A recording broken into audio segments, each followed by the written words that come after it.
Hello, hello. So, I didn't fully realize that the job action trailer was going to be dropping in the letter from the producer today. Not fully. So, and also granted, I was planning on my last stream being me wrapping up Taru's grand endeavor. Neither of these things happened the way I was expecting, and I have not watched the job action trailer yet.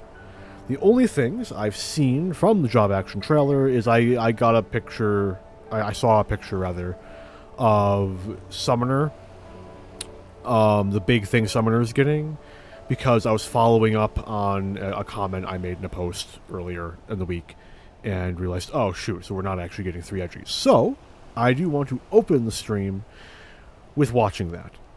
I was hoping I could find another like digest adjacent thing that would go over all of the other things that got brought up, and that was why I didn't start earlier than I did. I couldn't find it, so alas, we will have to settle for the job action trailer sequence. And then once we're done with all that jazz, and I am sure I will rant and rave about at least a job or two, we will wrap up the Grand Endeavor, our Tataru's Grand Endeavor. Following that, we will do the Omega Post quests, and then we'll see where we're at time-wise. I would like to end some... Oh god, it's already 8 o'clock? I'd like to end sometime before midnight, I guess. In the runtime range of 3.5 hours and not more than. So we'll see where we are at that point. So let's just actually I have to mute this. Go away. I'll be coming back to you shortly. And let's see what's going on here.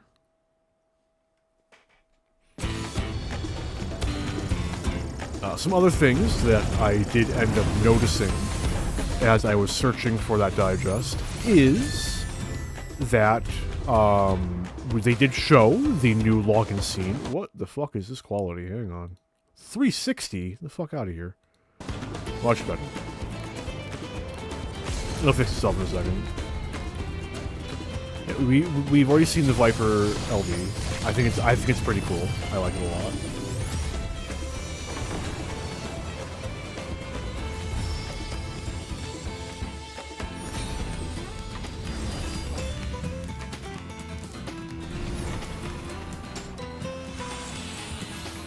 Right, that's not new. That's new. That's interesting. High jump. Oh, that's getting an upgrade. Okay.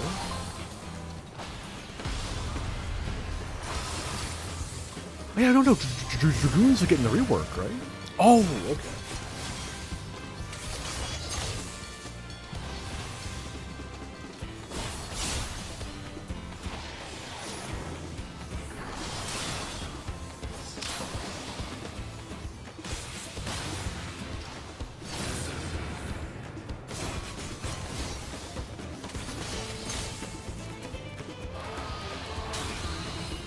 Level 90.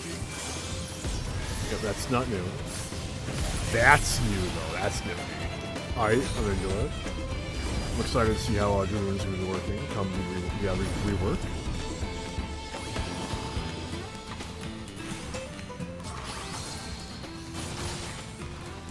Prevention. That looked new. Well, the animation was similar to Rampart, I think, right? Oh, I just realized something. Hang on. No, go back a little more. Okay, so the 1, 2, 3 attacks aren't getting an upgrade. At least on Paladin, they're staying the same. Oh well.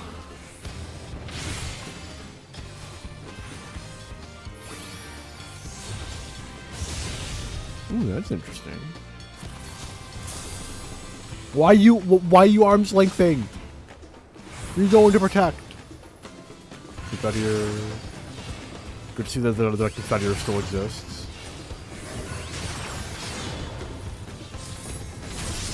Ooh, new confettier stage. Love to see it.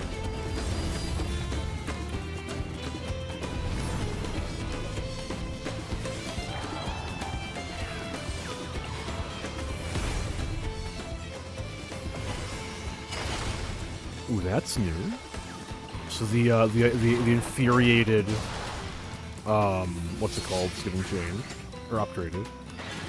The AOE one isn't though. I feel like that ability is going to be a upgraded vengeance. I think the ability is called. I'm into it. Shake it off. Of course, we got the good old fell cleave. As I go, ooh. Oh, is Primal Rend getting a second? Oh, that's so cool. Okay. So Primal Rend is getting a continuation. That's kind of empty.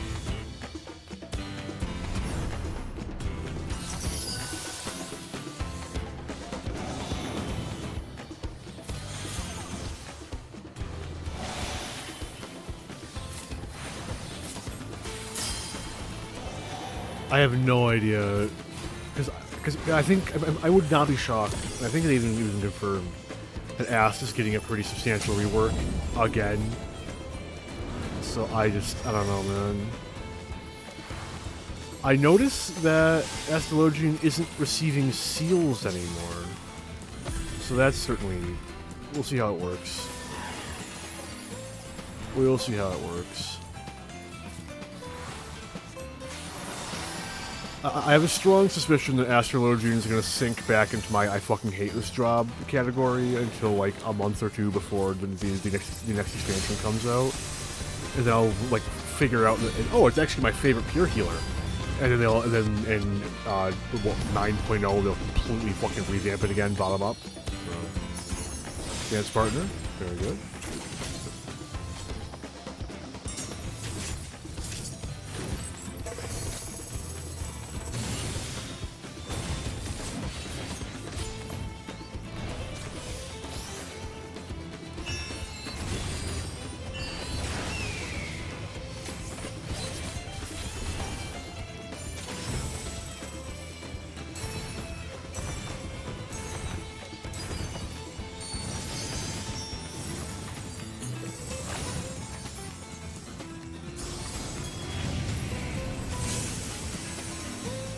Oh, that's nifty.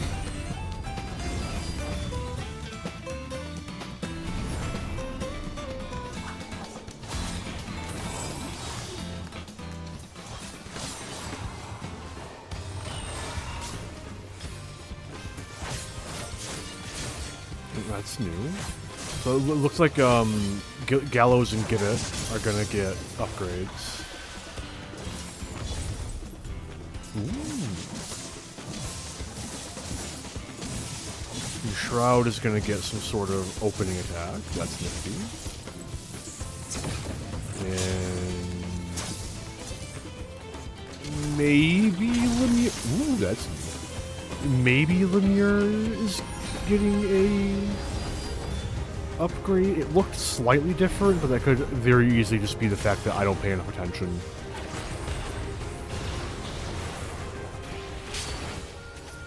When I'm using it normally.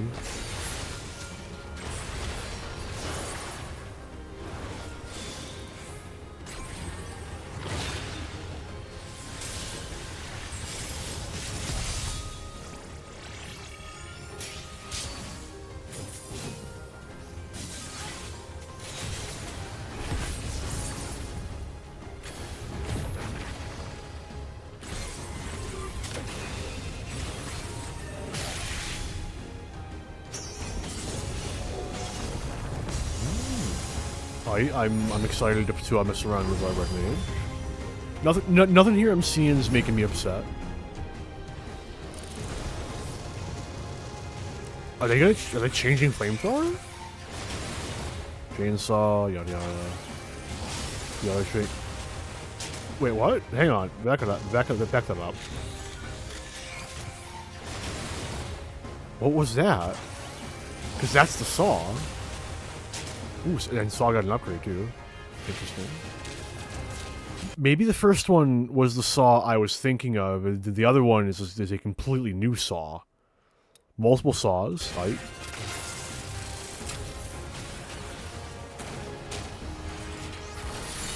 Air shot. Bio cannon.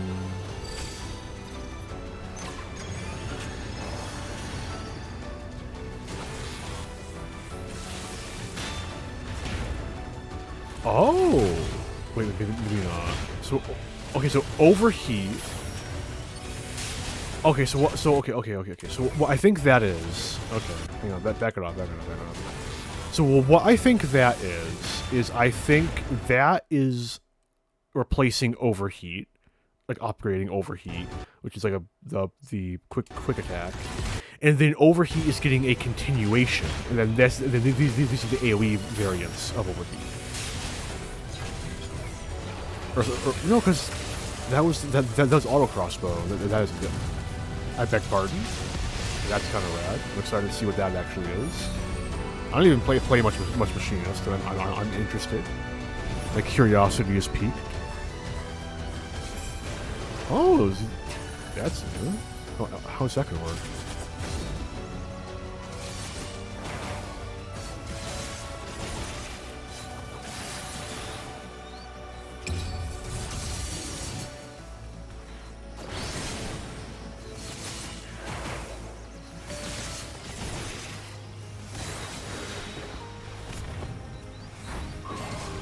I have so many. That's rad. I love that. I have so many questions.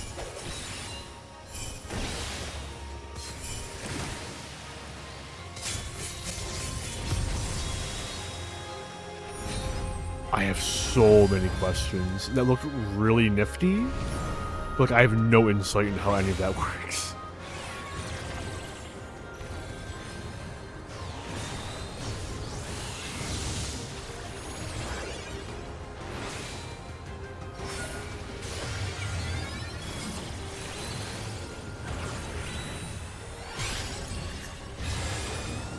Okay, Numa's getting changed. Or it exists, I suppose. No, because the animation for Numa looks different. Gotta love Icarus. Like, whatever that, I don't know what that was. Okay, that was also new. New, more DPS abilities for Sage, I suppose.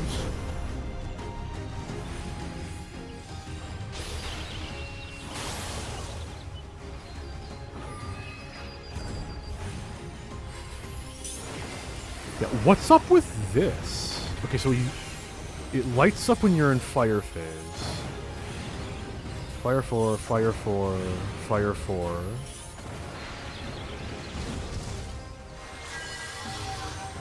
You can move your ley lines, nifty. That was Paradox, Fire 4, Fire 4, Fire... Okay, I see. So is this gonna make Despair an instant cast? No, maybe? Hard to say.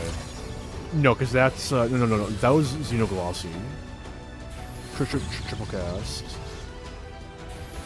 Okay, Flare counts as 3 casts of Fire 4. Fair. I'm really interested in how that ability is going to work. I'm willing to bet that replaces Despair, and it's an instant cast when you fill up that thing, and an upgrade to Despair when you fill that thing. Kind of like how Ride and Thrust works when you do your combo correctly on Dragoon. That's how I think that's going to work. Or how I think that's working. Interesting job, Gage. Those ranged attacks are very interesting looking.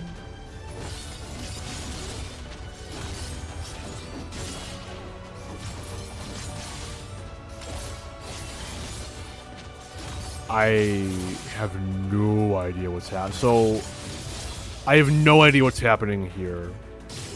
But I feel like this is working like the blood or soul gauge, or probably more so the soul gauge on Reaper. And when you fill this up, no, maybe not. Because it's not going down.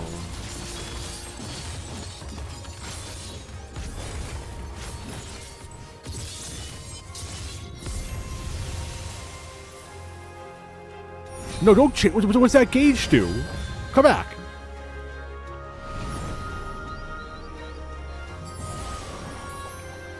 The Liturgy of the Bell. The oh, Glaire's getting an upgrade.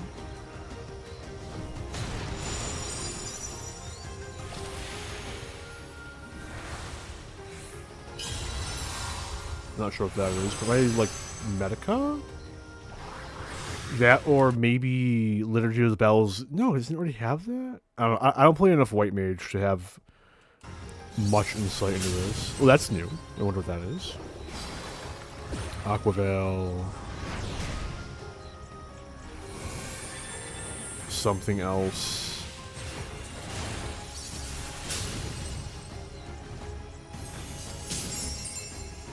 Flatus Misery. Temperance. That again. Oh, that. Okay, so White Mage did get a gap closer. I know some people who will be happy about it. That. Looks nifty as hell. I don't know what's going on there. Yeah, apparently Monk works way differently now. That's like another thing I picked up. That's what all this insanity is.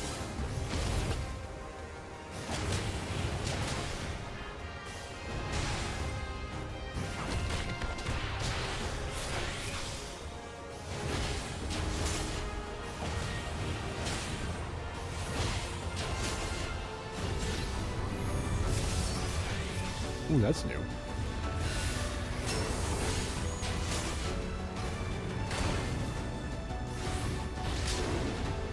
Wait, double filling the chakra meter? No. Or does this just let you double fill the chakra meter? Maybe?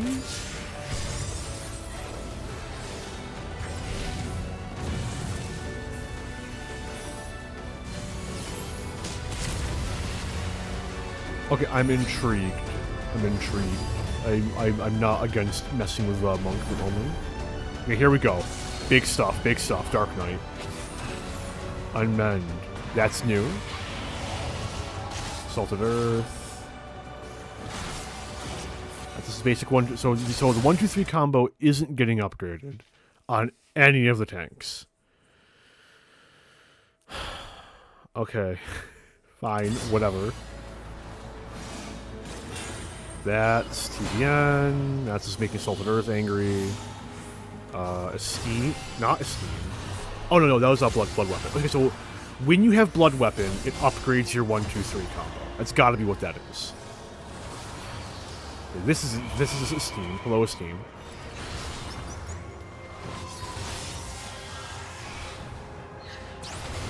Nothing new going on with Esteem. That's new. I wonder what that is. Maybe Ablation will be getting an upgrade? I'd be into it. Oh, Quietus is getting an upgrade. Fuck yeah.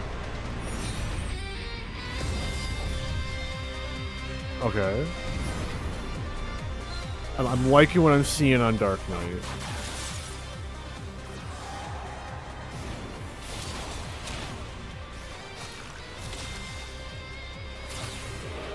This Bard not spending their charges makes me upset, but hey. Also, the way the order they're playing their songs in also annoys me. But I don't exactly play Bard very well, so who knows? Maybe that's the actual correct song order, and I'm just the idiot. Granted, none of these people have been following a rotation, so the point is to show off the new stuff. Third step? No third step. Oh, Finale's getting an attack. That's cool. Okay, here's the big thing. Here's the thing I was actually spoiled on. Phoenix. Nothing new here. That was the AoE Phoenix. Oh, there it is. Yeah, the Phoenix Morn. I think it's still called Akmorn. So Solar Bahamut.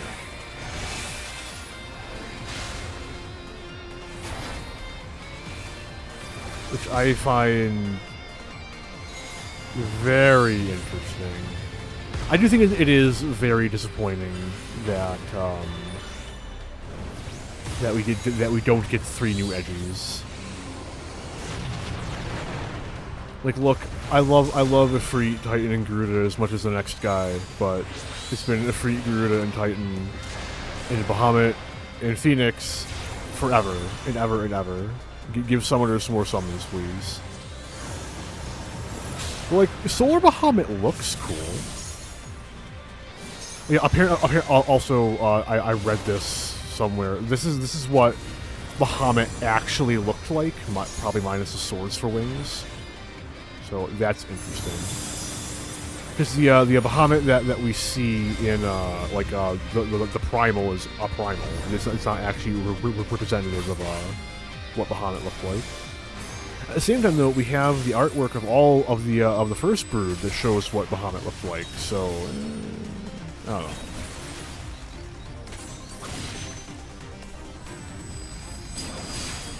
know. Ooh, that's getting an upgrade. No, those are some EI. Oh, third eye's getting an upgrade. I'm into it. Cool. Oh no, that was ooh, Ogi Namakiri's getting a third part. I'm into it.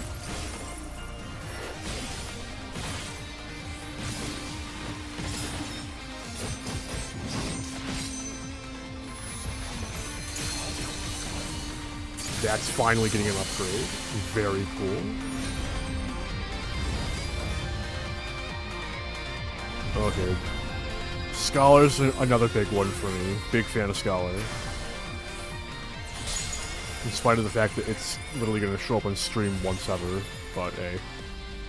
Not my fault that it doesn't fit narratively in very many places. Not twice ever, actually.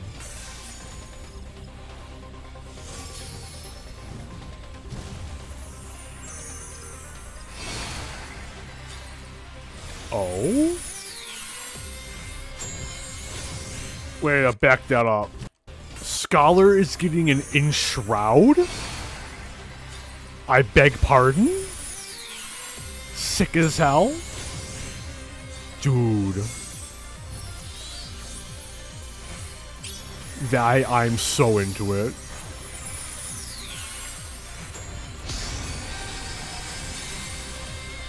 That looks rad as hell.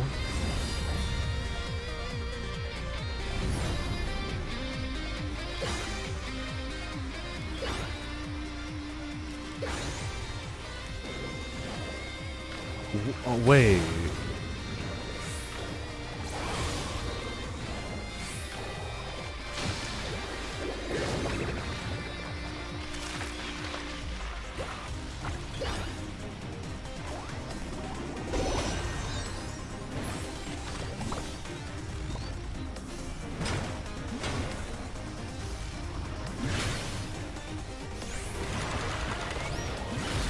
I have no idea what I'm seeing right now. It does look cool, though. I do like it. Like, they've successfully assured me that Painter has some very nifty-looking abilities. I just have no idea what I'm seeing right now.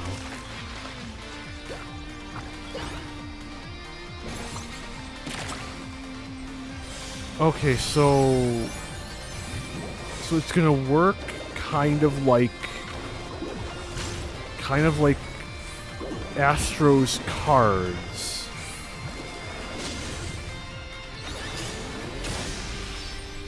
To combine things together.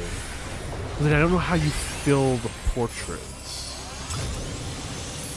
I'm very interested to see how this works.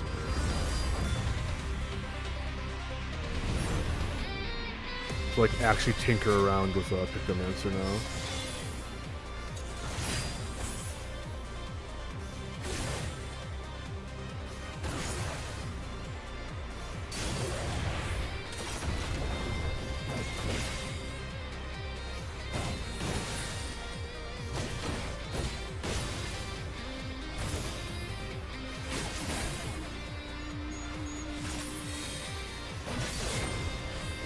Oh my good.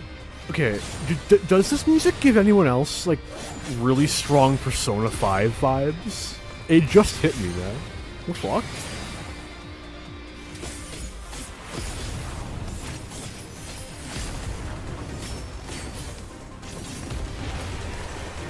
Expecting, rivers in a dry land to start playing. Gunbreaker looks fine. I have no strong opinions on how Gunbreaker looks. Okay, I'm excited. I'm thoroughly intrigued. Let's turn game display capture back off. I feel like I already mentioned it. They did also showcase what the opening screen is gonna look like. But anyway, so that was interesting. A couple of things caught my interest. I'm thoroughly excited to mess around with Pictomancer. Dark Knight looks like it's got some interesting stuff going on. I heavily suspect that all those nifty new attack animations are like attack upgrades when you're under the effect of Blood Weapon. That's my initial thought. I'm interested. Nothing in there makes me go, goddamn, why they doing this? I am just disappointed by Summoner not getting like 3 new summons, whether they were going to be Shiva, Ramu, Leviathan, or if they were going to be Sophia, Sephiroth, Durvan, whatever. I guess there's next expansion, and in fairness, if next expansion we are going to Miracidia, like how I kind of hope and suspect we will be, it'd make more sense for us to get Sophia, Sephiroth, Durvan then, so, yeah, whatever. But, with that out of the way, and I'm ever more excited for Dawn Trail, let us get back to Tataru's grand endeavor. Now, last time, we began aiding Tataru in the spreading of her mercantile empire by bringing samples of her work to various people of interest, including Sickard, Arun Senna, Pippin, Sky Pirates, and Menelane, sort of. And getting all of their support as we helped in some miscellaneous activities. Presently, we are going in around Kugane / Shingashi / Othard to work with Hancock so that he can aid us in expanding that into the eastern markets. However, while Tataru and Hancock hash things out on that side, some mysterious figures around where I am now have asked for us to help with some matter or another. Gee, I wonder who it could be. Totally not Sarabon. And I believe that about wraps it up. Or catches us up. I'm thoroughly annihilated by work, so I'm doing my best to be present right now.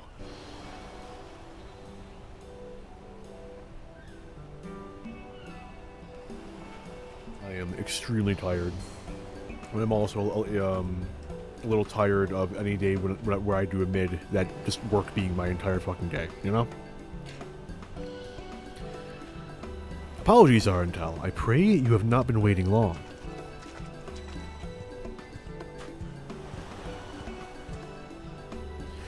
You look surprised. Did Hancock not tell you who requested your aid? Ah, but never mind that. I'm simply glad that you are here.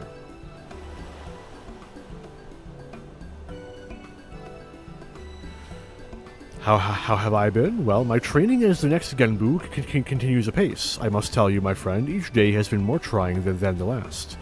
Why, just the other day, the auspices placed 99 wasabi-filled takoyaki on a platter before me and instructed me to divine which single ball out of the entire batch was not filled with that dreadful spice. Training to sharpen my foresight, they claimed, but it felt more akin to torture. By the end, I was reduced to a dithering sea turtle, swimming in a puddle of my own tears. That is all to say. I am only marginally closer to assuming my place as one of the four lords. Bah, get to the point already, Sarabon. I was just about to arrive at that. Come, my friends, show yourselves.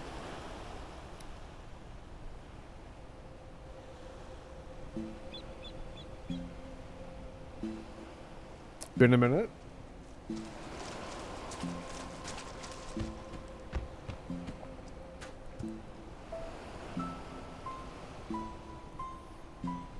It has been some time, Arntel. I'm relieved to see you in good health. I understand you have been through a great deal. Your concern is unwarranted. This is the man who quelled our Mitama and inherited Tenzin's legacy. There is no trial he cannot overcome. You misunderstand me, my brother. That, or you deliberately insinuate that I lack faith in Arntel's capabilities. Enough. We indebted ourselves to the merchant to obtain this meeting. Let us not distract ourselves with this nonsense and get to the heart of the matter.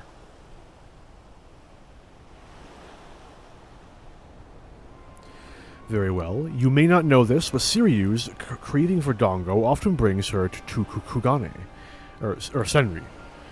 It was during such a visit that she spied a specious individual on Kugane Dori. A man who not only wore raiments identical to Tenzin's, but who also claimed to be his long-lost descendant. This descendant was selling good luck charms, utterly devoid of benediction. His ploy is plain. He uses Tenzin's name to trick fools into buying his rubbish. Any who would dare sully Tenzin's name shall face my wrath. My flames will cleanse him of his sins and burn his soul to ash. Too merciful a punishment, I say. I shall personally render him unto every pain imaginable. By the Kami, is it possible that they have both succumbed to the Arimitama once more? Probably not. The charlatan boasts of more than an esteemed heritage. He also claims to have the four lords at his beck and call. Insulting, yes, but I would still rather resolve this without flames and torture. But having lived apart from men for so long, I fear we may be ill-equipped to do so on our own. Hence why we have turned to you for assistance. You needn't agree to anything just yet, but why don't we all at least seek out this descendant and take his measure ourselves? I beg your pardon. Putting myself aside, the three of you approaching any settlement, let alone one as large as Kugane, would surely cause an uproar. Calm yourself, Sarabon. You forget we are the four lords. 'Tis a trifling matter to assume a less conspicuous guise. Let us reconvene in Kugane. Sarabon is to go first, while we three shall make our own approach separately to avoid attracting undue attention, just in case.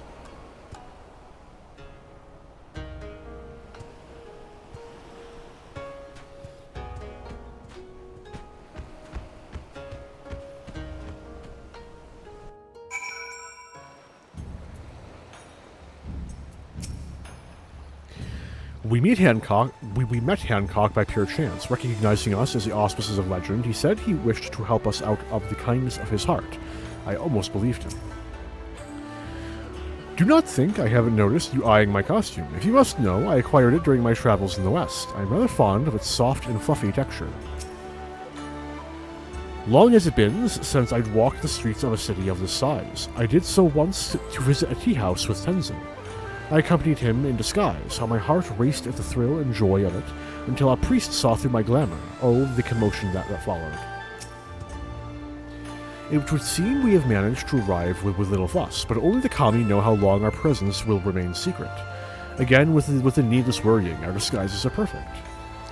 None may suspect you are the four lords at first glance, but you are suspicious in the extreme.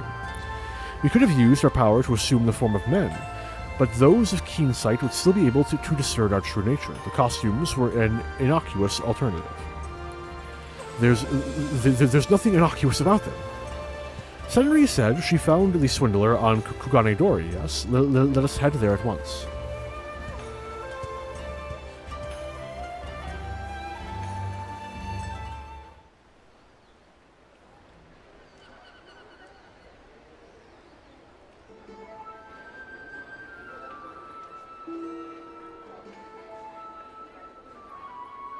Gather round, friends, gather round. As you have no doubt surmised from my crimson armor, I am the proud descendant of Tenzin, the famous hero of Eld who once slew an entire host of fearsome Oni.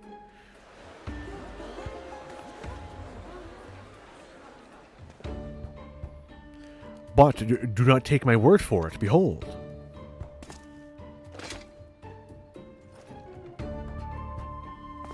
Good one, man. And I wish you the most possible enjoyment out of whenever you were able to go through it on your own time. In this hand, I hold Tenzin's beloved katana, the Phoenix Blade.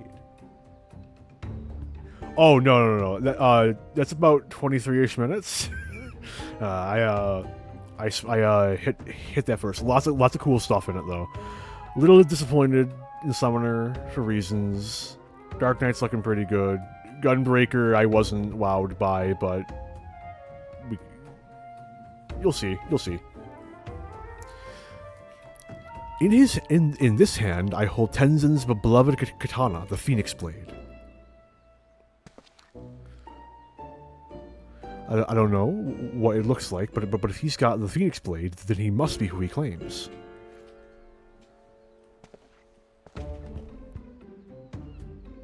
Idiots, the True Blade has remained in our care since Tenzin's passing. Isn't it, like, part of the Ragnarok right now, or did we give it back? Something seems off.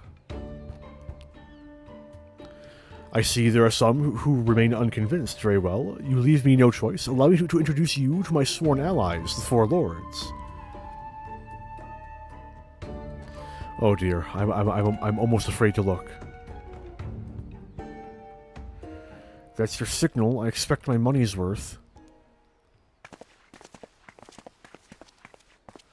We got... Introducing Genbu, the Turtle Auspice and Foreseer of Calamity. Suzaku, the Avian Auspice and Master of the Flames of Resurrection. Siryu, the Dragon Auspice and Devourer of Young Maidens. Last but not least, we have Byakko, the small and fluffy feline auspice. Why am I alone, a cuddly creature? Surely he could have hired a Hrothgar or Miquote to portray me. At least he did not slander your character, Devourer of Young Maidens. Pah.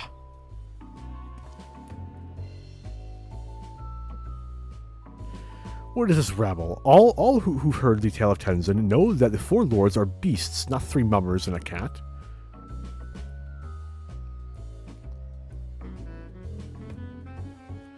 These are the glamoured forms they assume, so they may roam the realms of men undiscovered. Surely you can imagine the chaos that would ensue if they went about undisguised.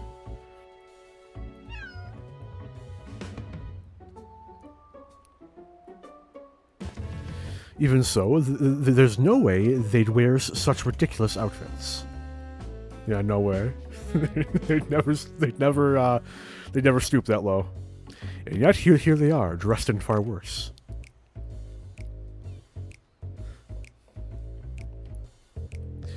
This farce is infuriating. I will not abide him making mock of the bonds we shared with Tenzin. We are of one mind, my sister. He must be silenced. Does Tenzin even have a descendant? There was nothing in the legends about him fathering any children. But there was mention of one who loved him more dearly than life itself. I, the woman to whom I owe my storied lineage, is none other than the sublime crimson beauty standing before you, Suzaku.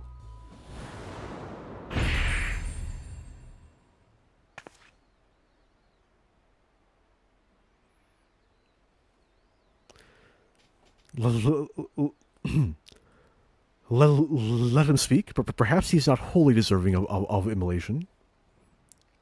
But how easily your rage is quelled. Having proven my ancestry to your satisfaction, my lords and ladies, I bid you partake of my good fortune, for I have auspicious wares to share with you today.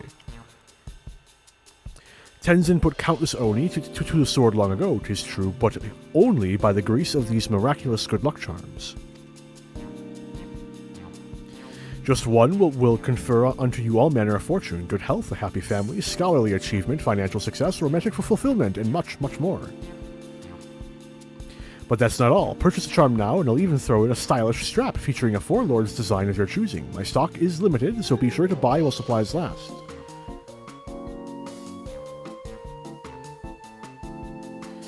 I'll take 2. Note 10.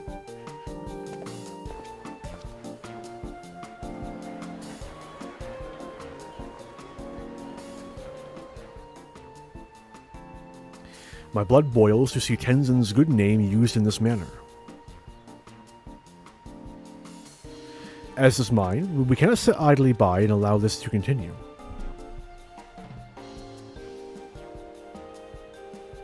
I think our purveyor of good fortune is in need of a proper scare. Are you convinced as well, Arentel?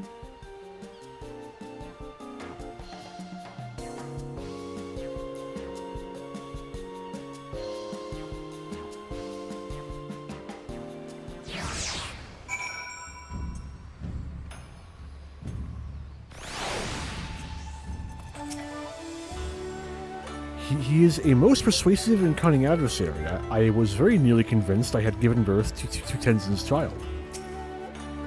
That so many would fall for such an obvious deception. No matter the age, mortals see only that which they wish to. Lest you worry, despite his preposterous depiction of me, I have no intention of harming the swindler. He seemed quite pleased with himself as he packed up his stall. Business was good, no doubt. How shall we proceed? With care and preparation, we all saw how deftly he conquered accusations of fraud. A more clever approach is needed. We must limit his ability to spin more lies. Have you any ideas, Arentel? The presence of the four lords should be more than enough to convince him. Oh, indeed. Our very existence alone is enough to prove his claims false. Then it is settled. You shall play the role of Tenzin's true descendant, and we shall accompany you. With us at your side, the impostor will have no choice but to confess his crimes. Still, we would be wise to prepare for contingencies. With me, Saraban, we make for Ryson Temple. Then it is up to us to find and confront the swindler. As you are familiar with the city, I bid you lead the way. Speak with Suzaku when you are ready. Hang on, it's got a... There we go. We must track him down before he dishonors us further with his insipid trinkets. His customers may have seen where he went, so let us begin by questioning them. I would also know more of his true identity. Of all the heroes of legend, why claim Tenzin's name? The answer may help us to stop him without resorting to violence, since some of you are apparently lack the stomach for it.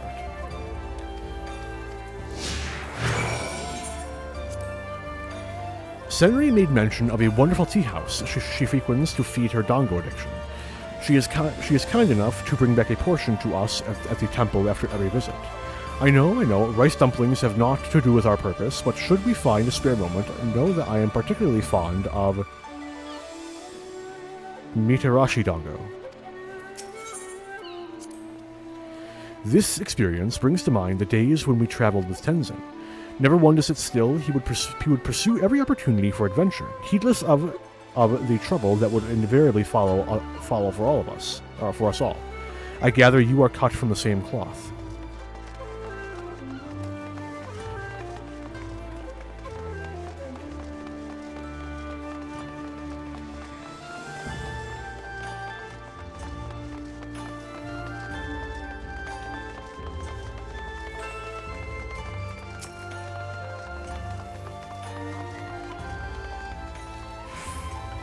Kami be praised, to have met Tenzin's descendant and get his good luck charm besides. What a fool I was to doubt him, he who commands the four lords of legend. As long as I have this, fortune will surely shine upon me. Oh, has my good luck charm caught your eye? If you wanted one for yourself, you are sadly out of luck. The merchant selling them said that was the last of his stock, and he did not think he would be able to acquire more. But if you wish to hear it from him, he was headed towards Tasogare Bridge. You will know him by his attire. I swear he was the spitting image of Tenzin from the storybooks. She speaks of yonder bridge, does she not? Others may have taken note of our query as he passed.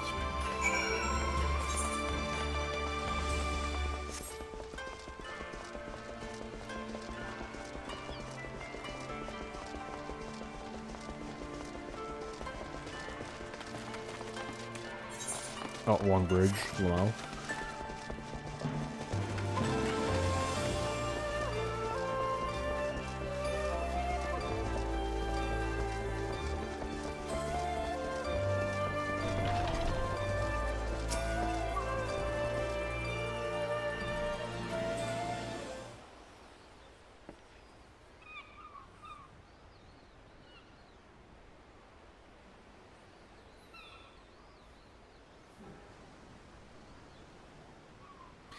Have I seen a man claiming to be Tenzin's descendant?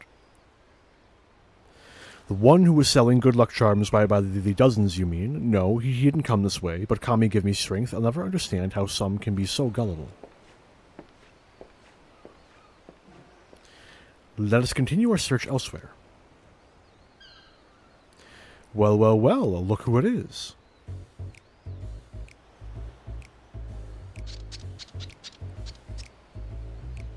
It has been quite some time. What brings you to Kugane this eve?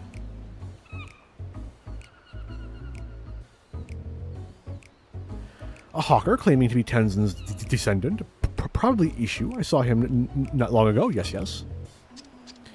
You know him? My peculiar and suspicious friend. There is no merchant in Kugane who hasn't heard of the entrepreneur. He's made a fortune masquerading as Tenzin's heir. It's a brilliant scheme, very profitable. I tried to get in on it myself, but the Baron will suffer no competition. Who is this Baron of whom you speak? The soy sauce one. Who else? Kageyama, a dangerous man. Yes, yes, with fingers in every pie. I fear him almost as much as I envy him. How many times do I have to teach this Baron the same lesson?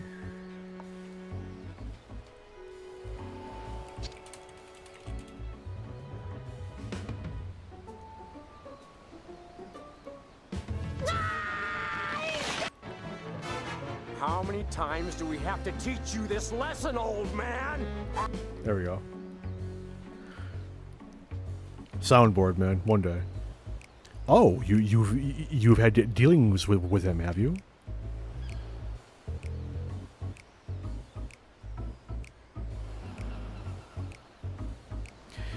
If you know, then you know. Ishu, on the other hand, is still something of an enigma. A skilled seamster, dedicated to his craft, yet he partnered with Kageyama.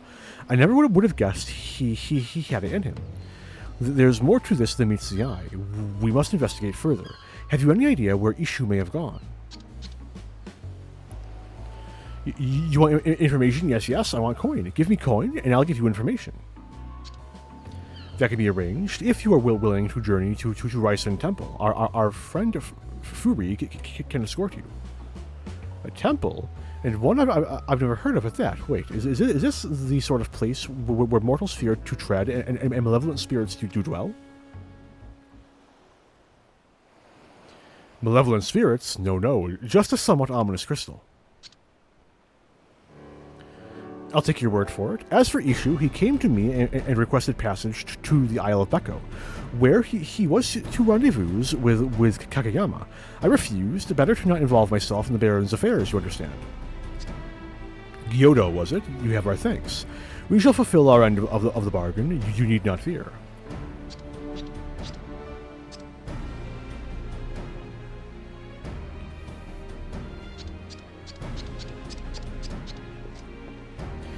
There is no time to waste. I shall have a messenger instruct Byako and Sorabon to meet us at the Isle.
We are the first to arrive.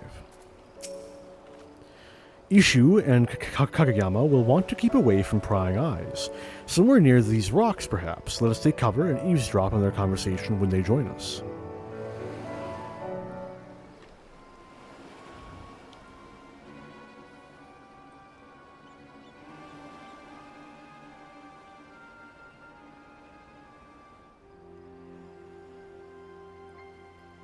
A fine day's work, Ishu. It pays to have fools for customers. Master Kageyama, please, this cannot continue. I shudder to think how the four lords would react if they learned of our crimes. Remind me, who was it who delivered you from a life of destitution after you lost your job as a seamster? Pray tell, who? You, Master Kageyama, and I am forever grateful for your help, without which my family would be without house and home. But even so, what we are doing is wrong. Want to wash your hands of this dirty, dirty business and be a seamster again? Is that it? But once the truth comes out, and I would see that it does, who would dare to trust you? No, Ishu, you're going to continue the act, or you and your kin will starve in the streets.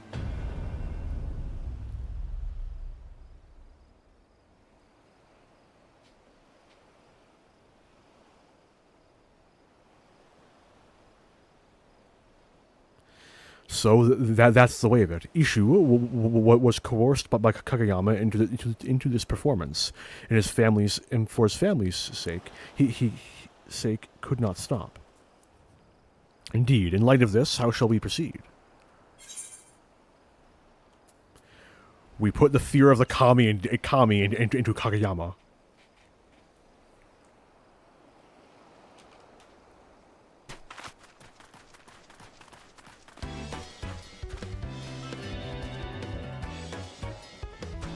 Who are you, and why are you wearing such ridiculous outfits? I mean, he should know who I am, but... Hearken to me, mortal. I shall suffer you to sully Tenzin's name no longer. Defy me, and you shall not like the consequences. Sully Tenzin's name, you say? His flesh and blood are free to do with as they please. Unless you can prove that Ishu is not, in fact, his descendant, I suggest you get out of my sight.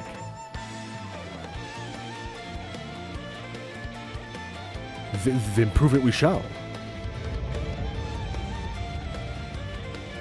Arantel, here.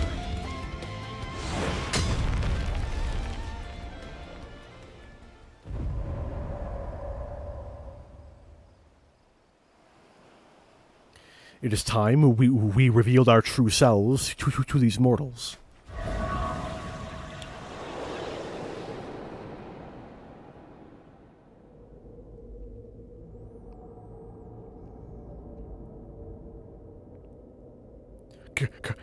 Kami Fovend. It cannot be.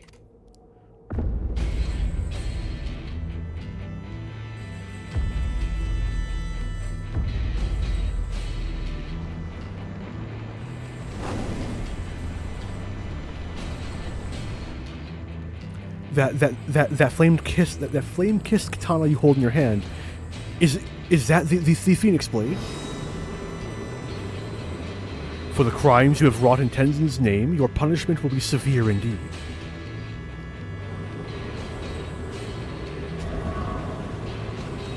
Beg not for mercy.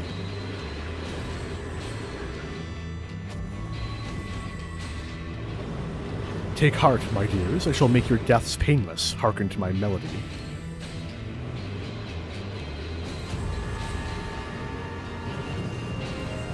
There is no turning back. Steel yourselves. God, somebody, anybody, help me!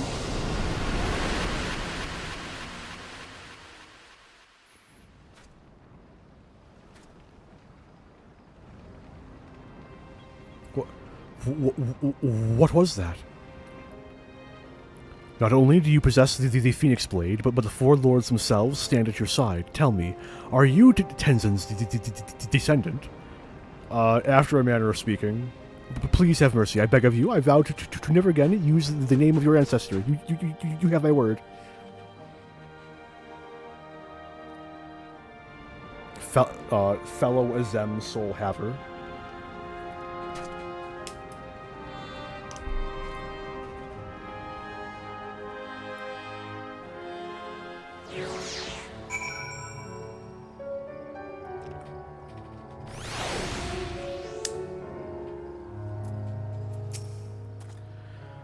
I do not blame Master Kageyama for fleeing in terror. Yet, as odd as it sounds, I did not feel as though you meant me harm.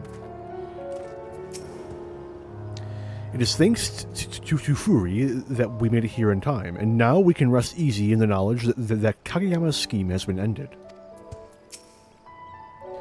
A mere illusion, and the man loses his head, some baron he is.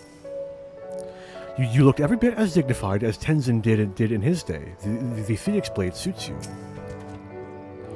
At Tenzin's behest, I once played the role of a ferocious tiger to frighten the peoples of a village and drive them to flee before they were buried in a landslide. He took part in the deception as well, but to be honest, your acting put his to shame. Have you considered auditioning at the Mujikoza Theater? Honored lords and lady, and descendant of Tenzin, I know not how to make amends for my sins. Though actions speak louder than words, I wish to say that I am truly sorry. Man or beast, we all make mistakes. I am told you are a master seamster. I might not go so far as to say master, but with my skill I managed to put food on the table. Then perhaps I shall have a word with an old friend. That can wait, Sarabon. We must escort this young man to a safer location.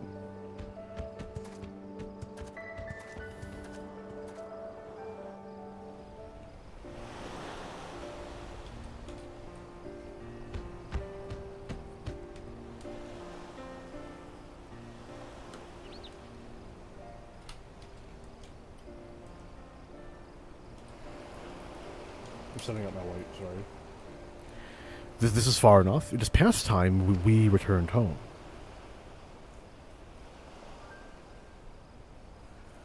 We are once more in your debt. It is because of you that this affair could be concluded before Tenzin's reputation suffered irreparable harm. Thank you, Arentel. Now that you are no longer bound to Kageyama, what will you do? Well, I know I must take responsibility for my actions. I will confess my crimes to the Sekai Segumi. After I'm released from my imprisonment, I shall take up an honest trade once more, and not rest until I have repaid each and every victim of my deception. Ah, yes, I've been meaning to tell you, but I will let Hancock explain when he arrives shortly. Dreadfully sorry to have kept you all waiting.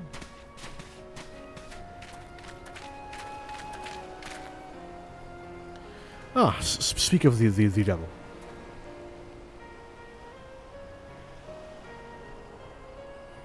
And the urchin girl came as well. It has been far too long. You're looking green as ever, Sarabon of the Blue, and once again, Genbu, that's Tataru, though I'm sure I'll have to remind you next time, too.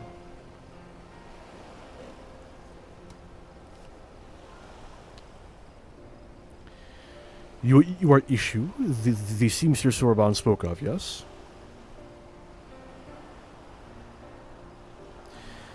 If it is gainful employment you seek, the East Eldnar Trading Company would be thrilled to hire one of your expertise to work at our draper shop.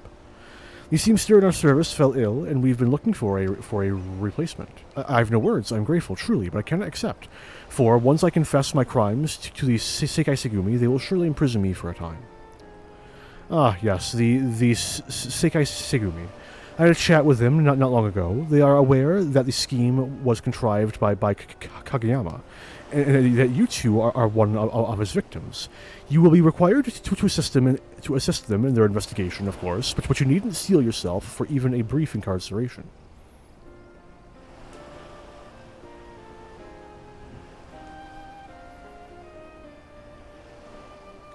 Hancock, you have our thanks for calling Arantel to our aid.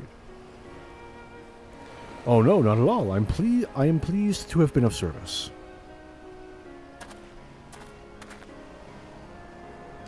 I have not forgotten our arrangement, Arantel. Have you decided upon a reward?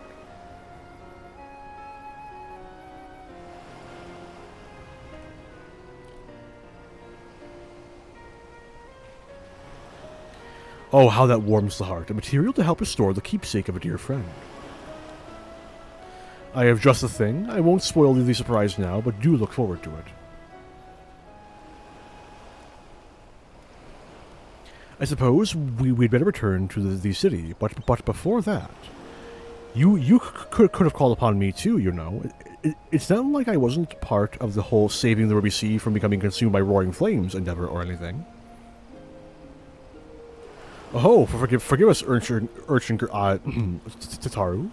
We assumed you were busy. And you did struggle mightily to help Arantel restrain Sarabon that one time, so there was some concern that you might prove a liability should it come to blows. Nevertheless, we will take your words to heart.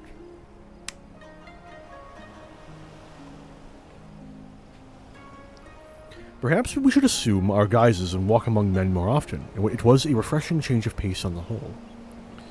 I would not be against it. We were in a bit of a rush on this occasion, but with a longer visit we might better appreciate men's curious ways. I have no doubt we shall meet again, but I pray that the time comes sooner than later. You and me both.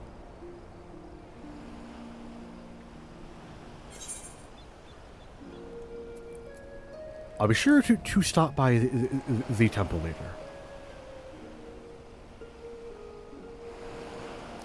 You know you are always welcome. The others would be thrilled to see you and Tataru both.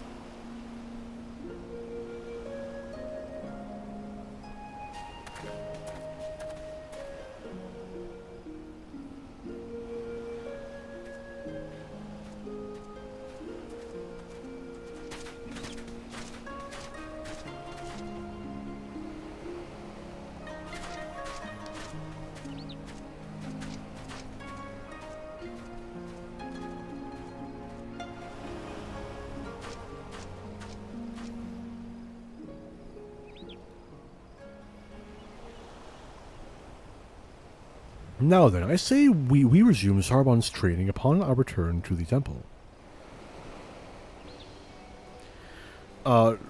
Must be so soon?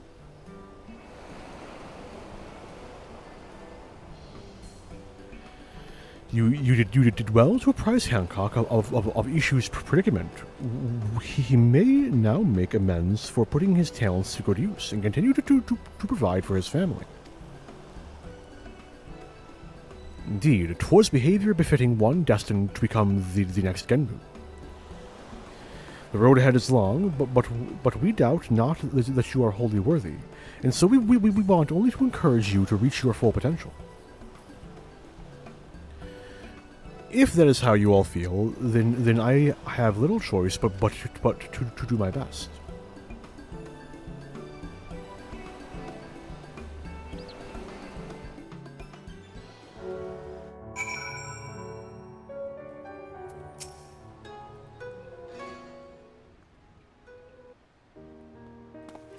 I can still hardly believe the Seikei Segumi only wished to question me. Mr. Hancock must have a way with words. Speaking of which, I believe he and Mr. Tataru will be joining us shortly.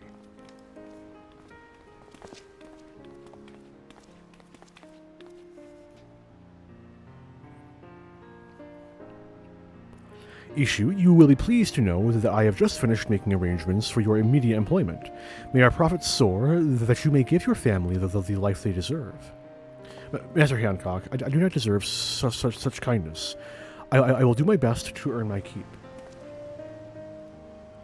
I want you to know that I intend to work hard to make up for the many mistakes I have made.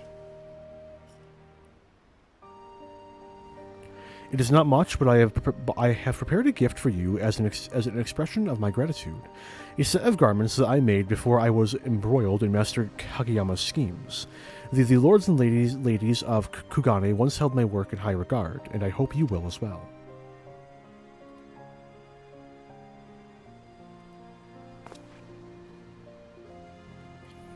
You will also find a little something from me included within, a well-deserved reward. Wait, what exactly did you give Arentel?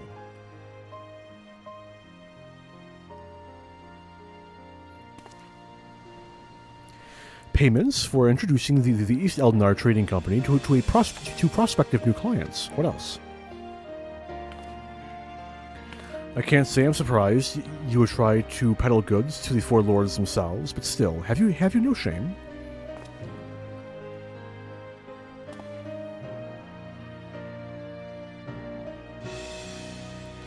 Regardless, now is as good a time as any to inform Arentel of the result of our deliberations. Said result being, we've agreed to an official partnership with the East Eldinar Trading Company, one which I will exploit for all it's worth to make Tataru's boutique a household name in Kugane. For my part, I pray this is the start of a mutually beneficial partnership. To business, I would have I would have a tour of this draper shop of yours immediately, if you don't mind.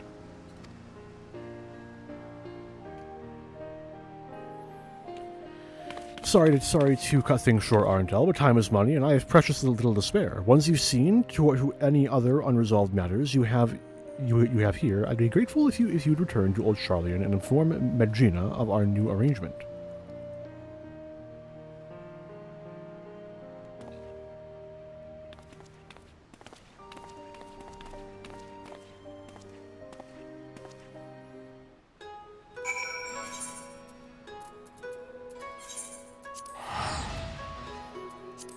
No. Why am I wasting almost 2,000 gil when I can just return? Hang on.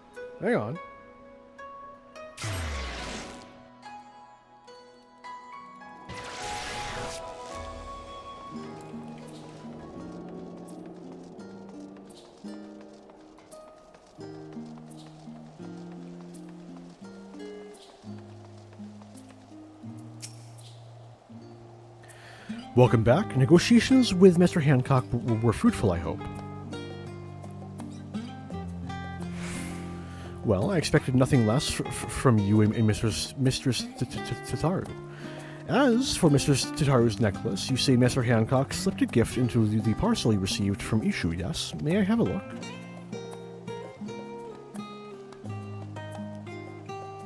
My goodness, what a stunning set of garments. They certainly offer a taste of the Far East. As for the item Master Hancock set aside for Mistress Tataru's necklace, by the sisters, black pearls. Do you have any idea how rare these are? They can only be harvested from black-lip oysters in the Ruby Sea. I cannot be certain until they have been incorporated into the necklace, but I believe the darker shade will serve as contrast to the brilliant sapphire centerpiece, and make it stand out even more. To part with such precious treasures, Mr. Hancock is either very wealthy or very well connected, or both. We would do well to maintain a good relationship with the East Eldinar Trading Company.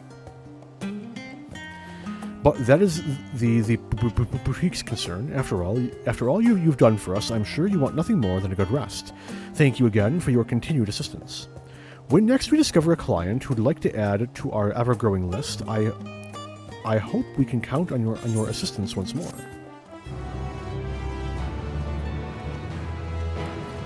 And back to Bard.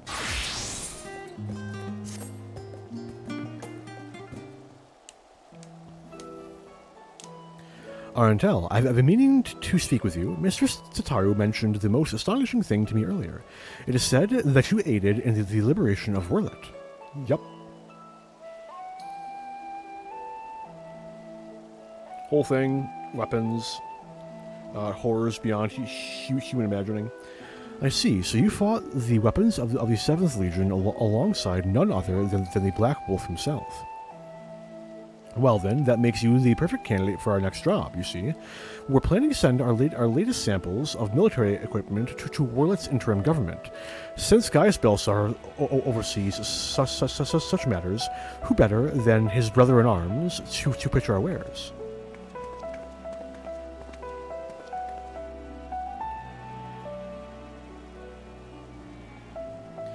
Word has it that the Warlet forces are in the process of choosing a supplier to outfit their troops, so we're keen to throw our hat into the ring. So would you be willing to assist us? It would be a good opportunity to speak with Gaius.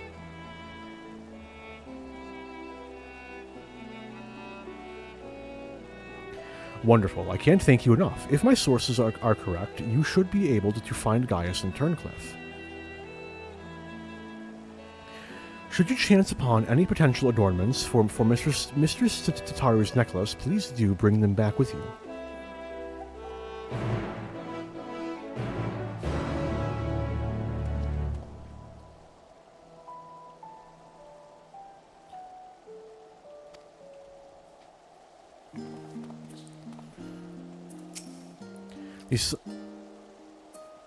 Wait a minute. That's the same dialogue. Anyway.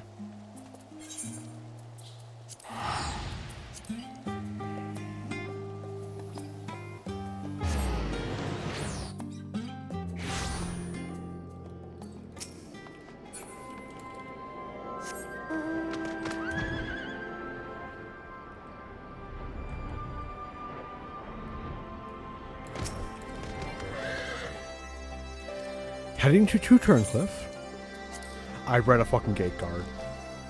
And will never live this down.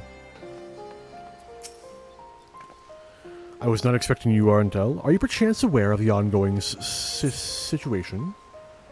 What situation? I see. Then you are here on some other business, yes? Samples of military equipment. You have my thanks, but there is a more urgent matter that requires my attention. I received a report that the G-Savior 2 has been stolen from the hangar here in Turncliffe. In fact, I am here to speak with an eyewitness. If you are willing, I would like you to join me. Your insight may prove useful.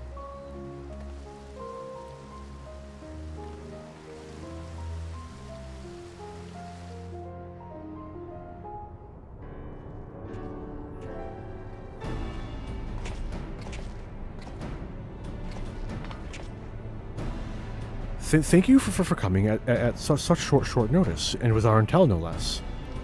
As luck would have it, he decided to pay us a visit on other business. Owing to our present crisis, however, I had him accompany me here. Tell me, is it true that Mark II was stolen? I'm afraid so. While I was performing maintenance on the Mark I, I caught sight of a man approaching the Mark II and looking very suspicious. Our culprit, in other words.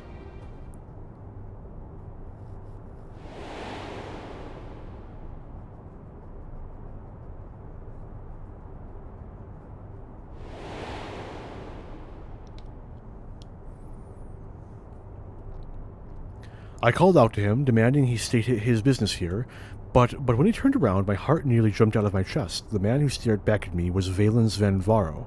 I'm sure of it. Impossible. He breathed his last before my very eyes. Unless the dead walk among us, that simply cannot be. I only know what I saw. Though he wore a visor, the likeness was unmistakable. Even his magenta armor was identical. Pray forgive the interruption. I bring grave news.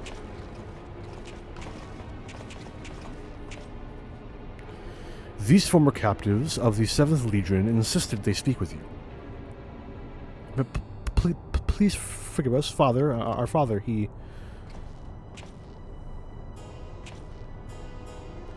Calm yourself, lad. You are safe now, I promise. Now, tell us what happened.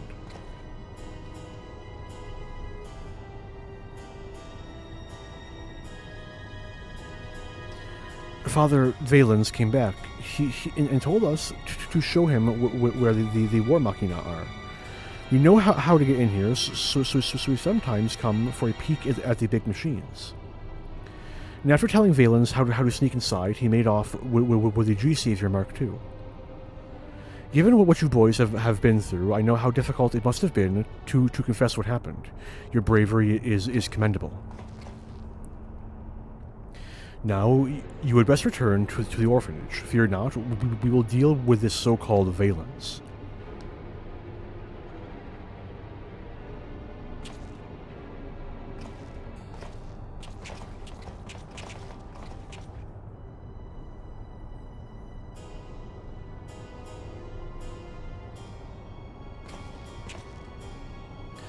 Though I highly doubt he has returned from the dead, if that war machina has fallen into the wrong hands, the consequences could be catastrophic. We must give chase, and swiftly. Will you lend us your aid? You have my gratitude. We will set out to reclaim the G-Savior Mark II as soon as you are ready. Pray inform the Ironworks staff when you have seen to your preparations.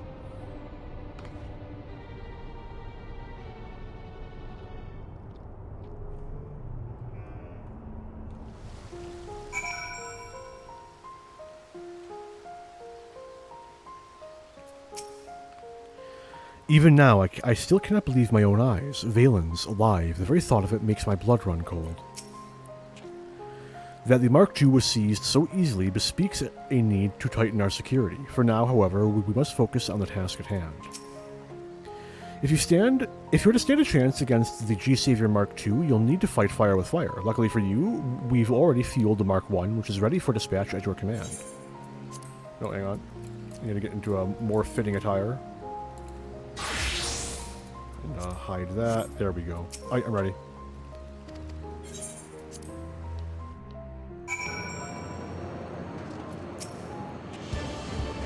The G-Savior Mark I's automated piloting systems currently have us cruising towards Garlemald. If the perpetrator truly is Valens, I am all but certain he is making another attempt to seize the Imperial throne. After all, that is precisely what he hoped to achieve with the Diamond Weapon after the death of Emperor Varus. But he did not succeed then, nor will he succeed now. I want you to pilot the G-Warrior and make sure of it.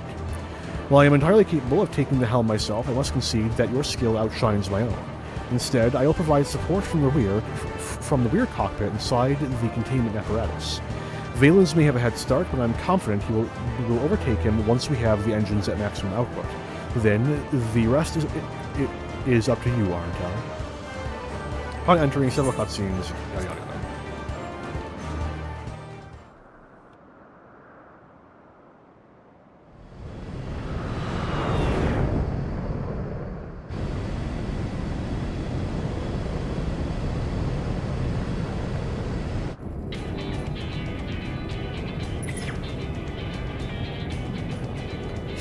Signature detected, 3,000 yalms to the fore. The readings are unmistakable. It can only be the Mark II.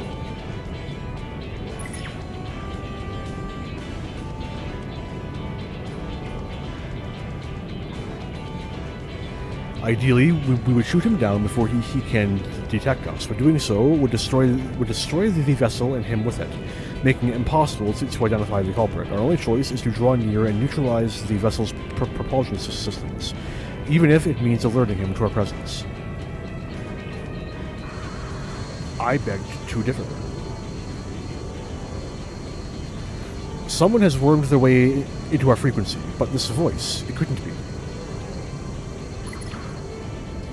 Oh, but it is. My, how long has it been, Lord Belsar? As I suspected, Nero told Sceva, so the rumors were true. You survived the battle at Castor Marianum, and now work as an engineer under Sid. Work under him? Clearly you are misinformed. I am merely using my unequaled talents to save the poor fool from his own ineptitude, and now I am here to do the same for you.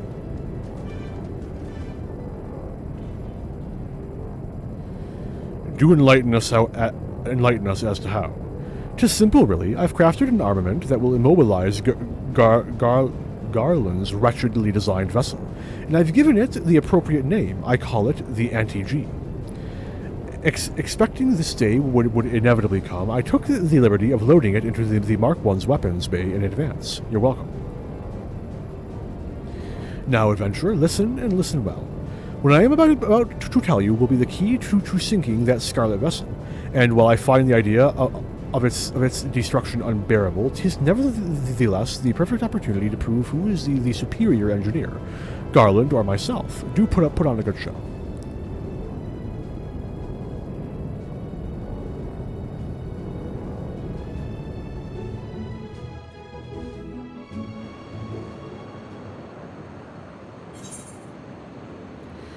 In the following sequence, you will pilot the G-Warrior. Time your inputs with the on-screen prompts.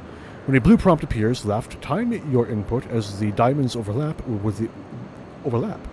When the yellow prompt appears right, make several rapid inputs until the prompt disappears.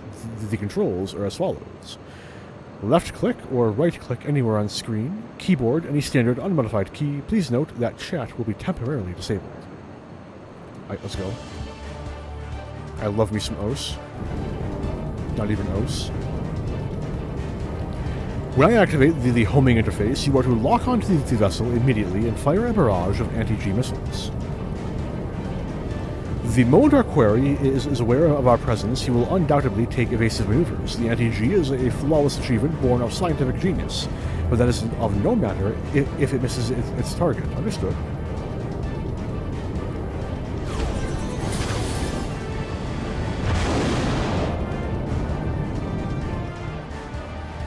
Homing interface activated. Commence bombardment.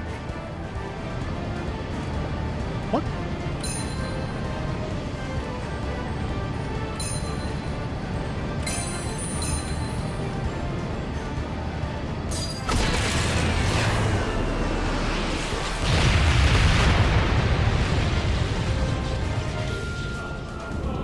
Why, I dare say you're natural.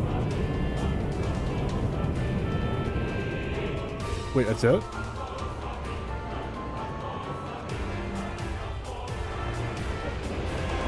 No fucking way. With the apparatuses, propulsion engines neutralized, our quarry is defenseless. What are you waiting for? Capture it. That's it?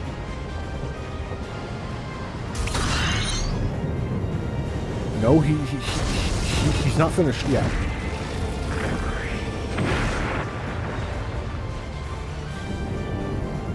So, the cornered brute still has some fight left in him. I trust you can show him the folly of his perseverance.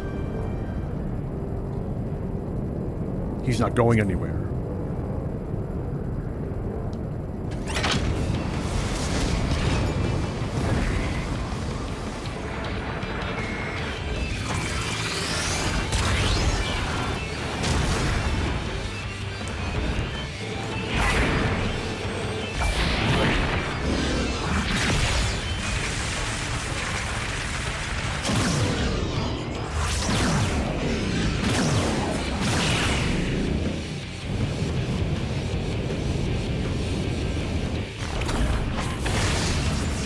Suddenly overcome with the urge to play Demon X Machina again.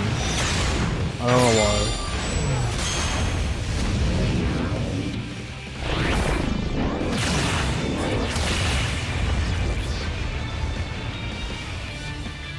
And also to finish watching fucking God damn it. I gotta finish watching the original Gundam at some point now. I only have like 5 episodes left. Excellent work, quickly. We must go after him.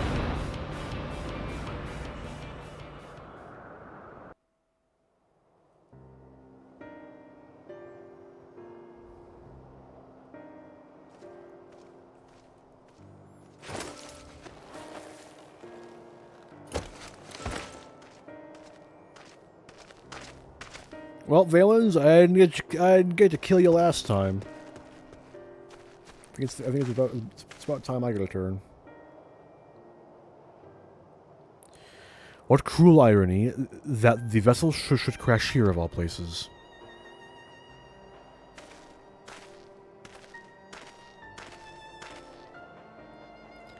Surrender, there is no escape.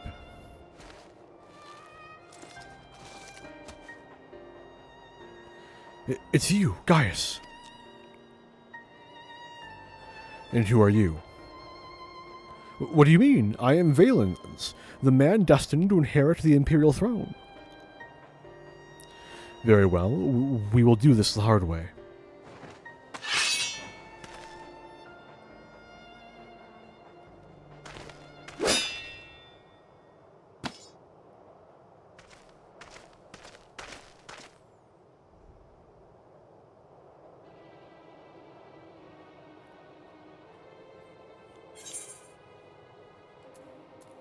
This man is not Valen's.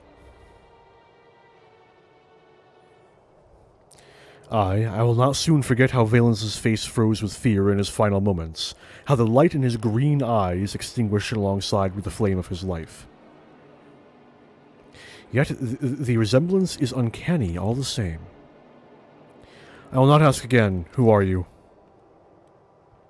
Answer sincerely or atone for your sins with your life.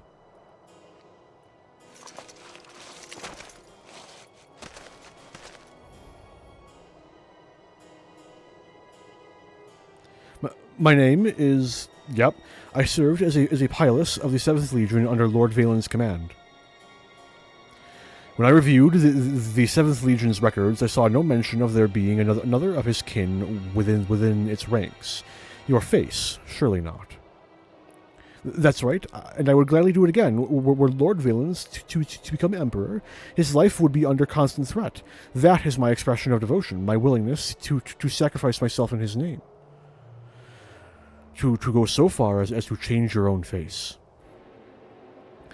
But why steal the Mark II? Like your master, I presume you wished to use it to ascend the throne? The throne is but a means to an end. My true aspiration is to embolden the people of the shattered remains of Garlemald to rise up once more and take what is theirs by birthright. Only we Garleans are fit to inherit the star, herding the cattle masses as we milk them for all they're worth. This is the way it should be, just as Lord Valen's envisioned. In the words of Emperor Solus, no lands must remain beyond our grasp. Go forth, conquer, rule. Can we shoot him now? I want to shoot him.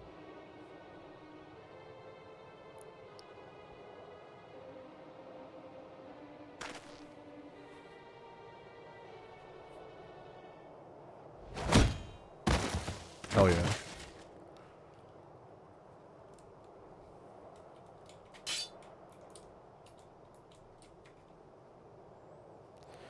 The ravings of a madman. Lest you wonder, I have not killed him.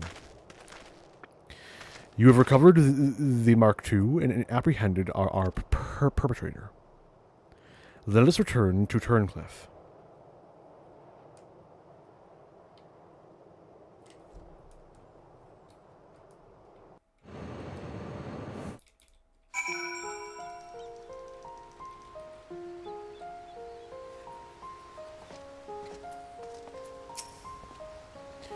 My thanks for lending your aid despite the suddenness of my request.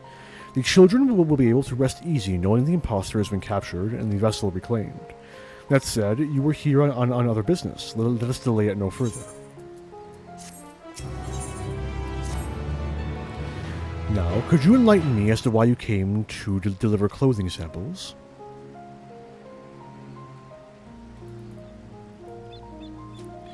An enterprise founded by a former scion, with you acting on their behalf. Clearly, the equipment is of fine make. I and my associates will give it all due consideration. Still, I confess I'm rather surprised to see the champion of Eorzea doing so mundane a task as delivery. This Tataru must command a great deal of respect.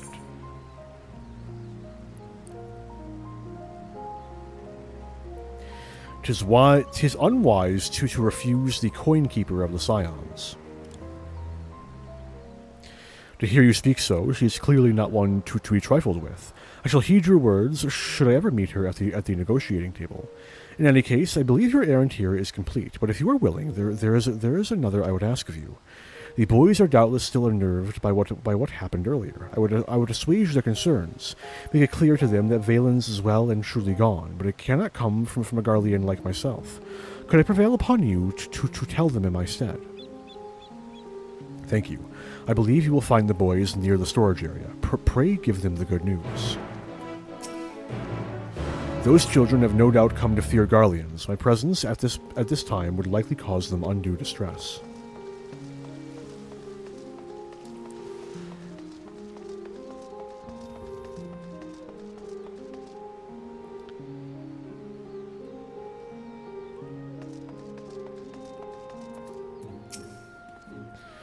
Did you really fly the G-Warrior? Wow, I hope you can take me with you one day. I hope you can forgive us, mister. We're really sorry about what we did. We shouldn't have snuck into the hangar or told him how to either. The children were so anxious, I thought it would be best if I stayed up by their side.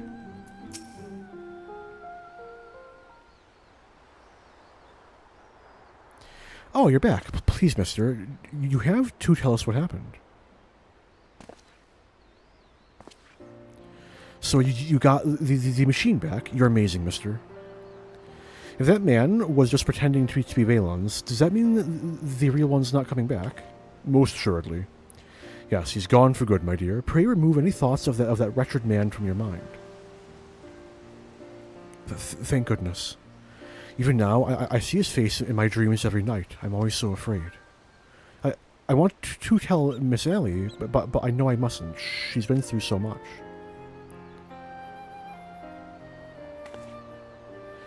You haven't heard? Allie's been helping out at the orphanage. She's been taking really good care of us, but we don't want to worry her. Could you keep what happened a secret? We heard that Valens did awful things to Miss Allie too. Please, we don't want to bring back all those horrible memories. Thank you, mister. You're the best. Say, you know Miss Allie, right? Do you think you could help us? We want to make her wish come true for being so kind to us. We heard that she dreams of having a portrait of her family. We think it'd be nice if somebody painted one for her. But besides Mr. Gaius, her family is gone.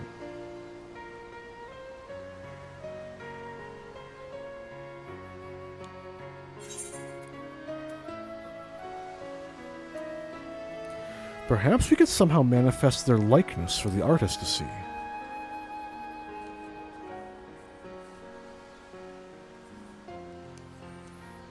Yes, that could work.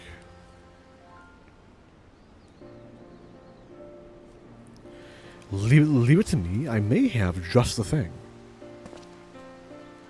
Really? Then we'll fetch the painter.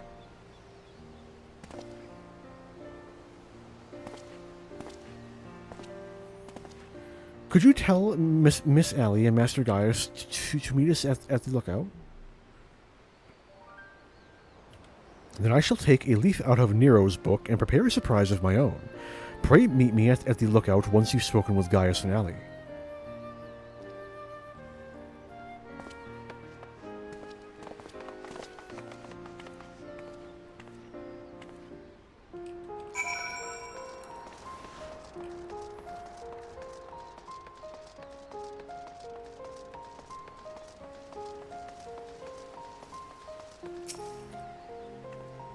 Arntel. Forgive me, I didn't know you'd be visiting. What brings you here? I'm delivery, Kupo. The children said they wanted to do that for me. That's very kind of them. While it's true I've spoken of this on occasion, a family portrait just wouldn't feel right without Melisandre, Rickon, Rex, and Alphonse. Still, it wouldn't be right to refuse. They're only trying to cheer me up after all. I'd best go and meet them at the lookout.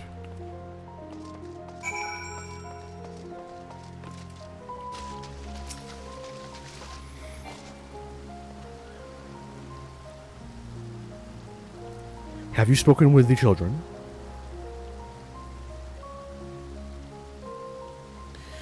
Though Valen's atrocities left scars that may never heal, his victims will be relieved by the news. And it is heartening that they should wish to perform such an act of kindness for Ellie. Very well, I will do as they ask. I shall meet everyone there shortly.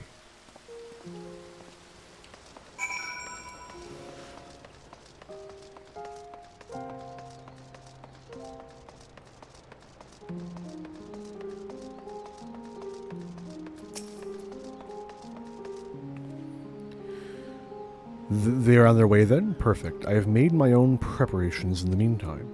All that remains is to await our models and our esteemed portraitist.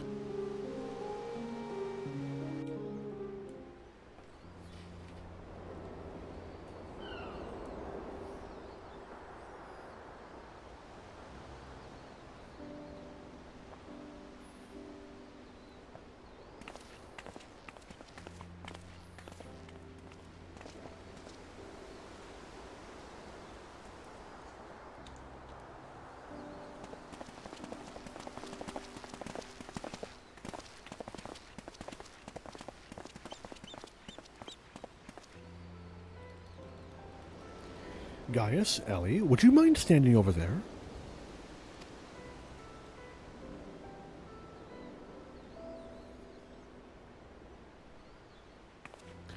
Make sure you draw her nice and pretty, mister.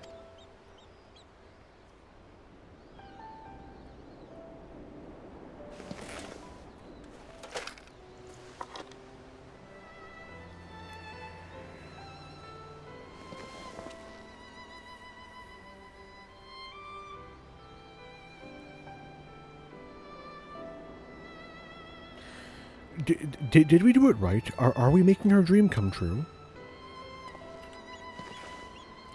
Oh yes, I think you've made her very happy, but we cannot ignore the fact that Gaius is not her only family.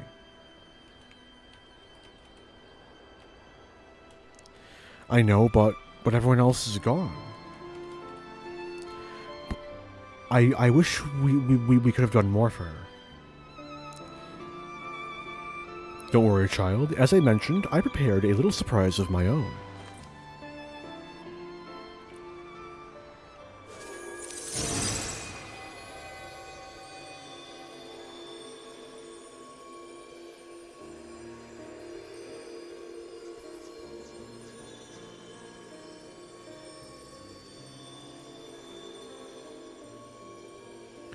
Look, Ellie. They're all here.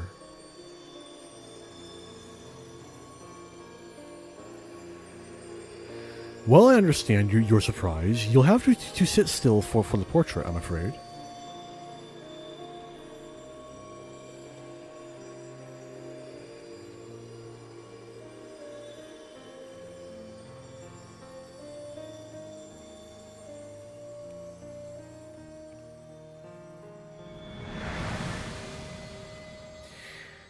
It's just a screenshot with a filter over it. And I'm so disappointed. I mean, it's still hung up in my fucking house, but... Thank you. I was so disappointed when that wasn't an actual, like, artist's rendering. Ara keep losing, man. The only depiction of an Ara in any trailer is Yugiri. No exception. So upsetting. To see Melisandre again, alongside her loved ones, I can't tell you how much this means to me. This truly is a dream come true. I will treasure this portrait for the rest of my days. Words do not come easily at times such as these, but know that you have my sincerest gratitude. Where'd you find the painter? How did you find him? Was he visiting from Ishgard? Or is he being eternally in Ishgard? Just a contrivance so the shop stays there. Because, like, his whole thing is that he's, like a traveling painter. We're so happy Miss Ellie's wish came true. Thanks for helping us, mister. We wanted to thank you, too, so we got you a gift. We found them on the beach with our friends at the orphanage. They're our greatest treasure, a pair of pretty pink shells. We'd better go now, but we hope you like it. Megina may find the shells a beautiful compliment to Tataru's memento. Return to old Charlian and show them to her.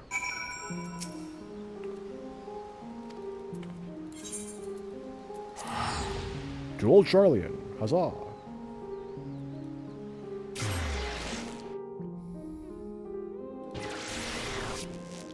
No, I bumped OBS. No, OBS, please stop. I'm very sorry, OBS. Calm down.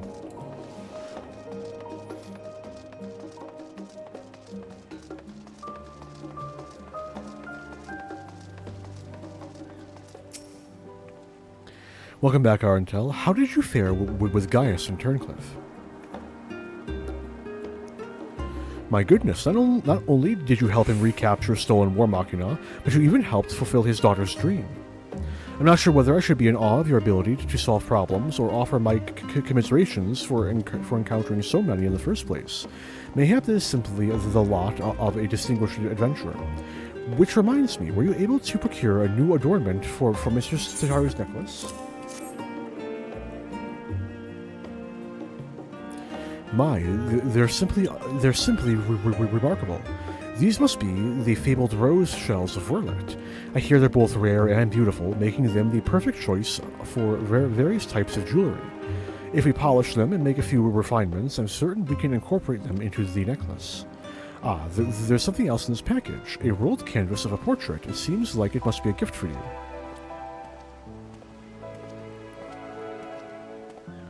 Owing to your kind assistance, I believe we are in the running for forging a contract with Werlet's interim government. There could be no more desirable result for the boutique. You have my heartfelt thanks, Arntel. And the last one.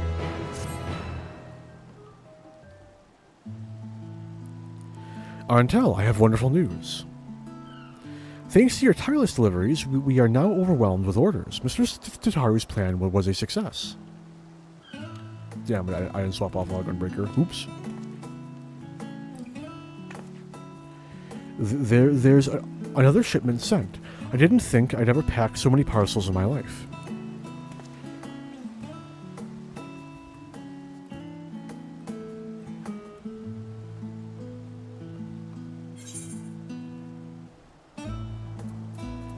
I don't believe we've met before, have we?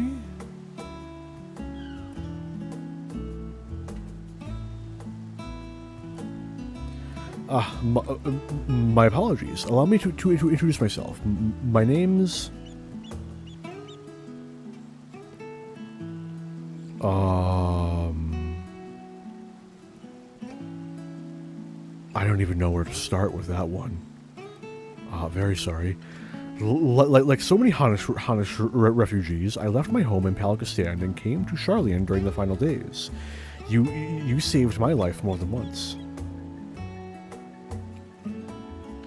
I've been working at Tataru's boutique in Medjuna and Varsaruda, albeit behind the scenes. It's rare that I have occasion to visit the storefront. An unfortunate side effect of the constant demand on all our staff, though I think we would all agree that the hustle and bustle is for the best.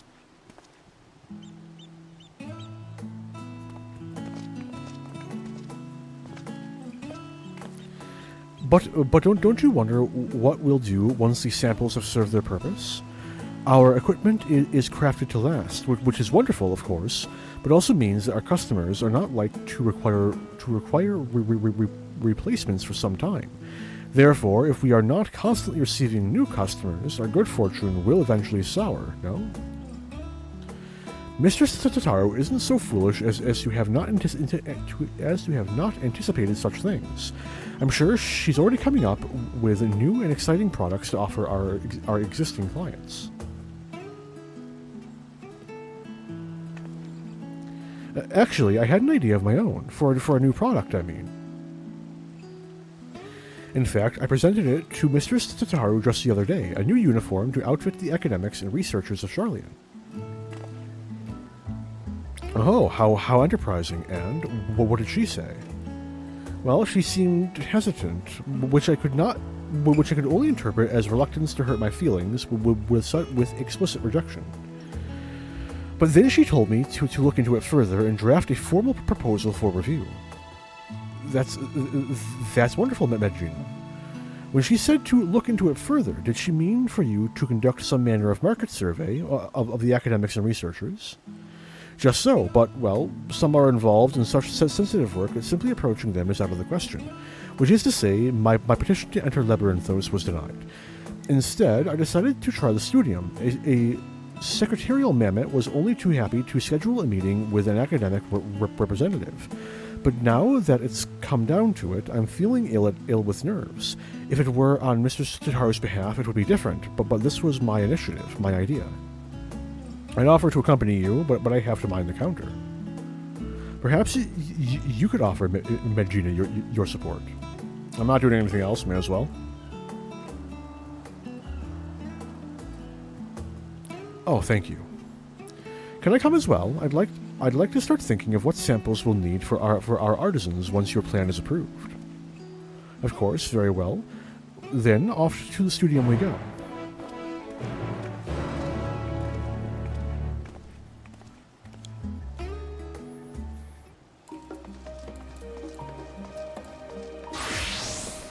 Much better.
In Thavnir, a man of science is almost certainly a practitioner of the alchemical arts, but these scholars pursue all manner of disciplines, some less practical than others, from what I've seen. This building might well be a temple for how austere feels. I'm glad I have your company. I was told a Eliapo would be meeting us here. I'm sure that they will be along shortly.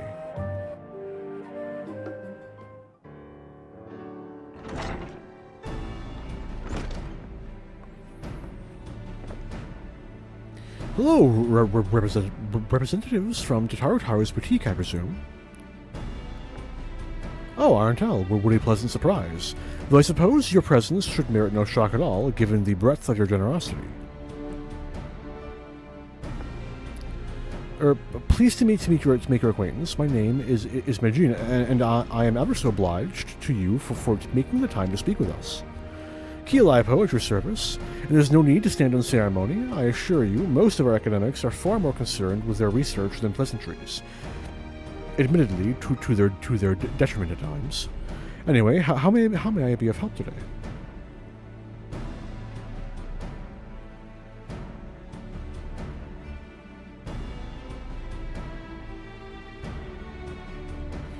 Uniform for our academics and researchers, you say?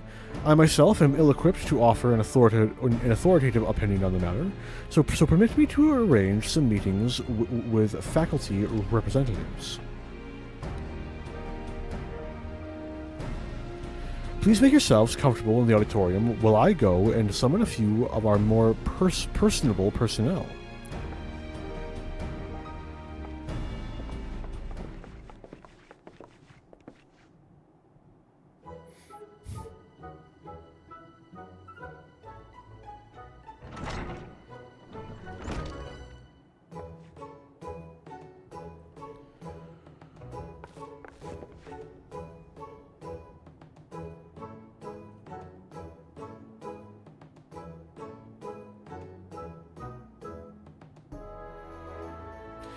Well, in the Faculty of Archaeology, we spend much of our time traipsing about in ancient ruins, which often ends up ruining our clothes, if you'll pardon the pun. An outfit durable enough to handle extended use would be welcome, but it would need to be lightweight and breathable as well. Equatorial deserts can be most taxing, but then again, you'd be surprised just how many relics are hidden at the bottom of lakes, and northern waters can get quite chilly. As it stands, my colleagues and I throw on any old thing for our fieldwork, whatever we have on hand that is suitable for the conditions, with the understanding it may need to be disposed of afterwards. Funding for research equipment and the like is precious enough as it is, if we can't afford to have dozens of bespoke garments for every situation, which is probably not what you were hoping to hear, I realize. No, thank you for your candor. It's true, new kit can be rather expensive. We must ensure our prices stay affordable. The ideal outfit for astronomers? How in the world am I to answer that? I know nothing. I know less than nothing about fashion.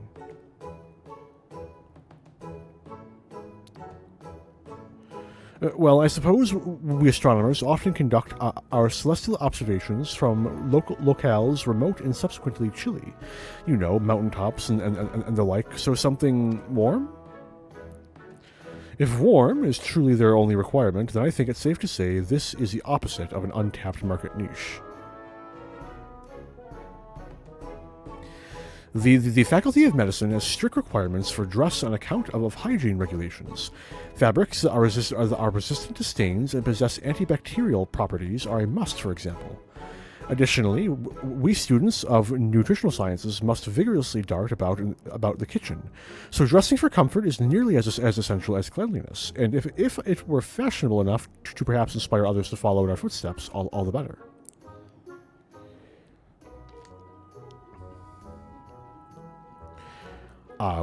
We require no such clothing in the Faculty of Anthropology, for we make all that we require right here. Rather, Professor Tankin prefers to do so, that he may better understand how necessity begets innovation.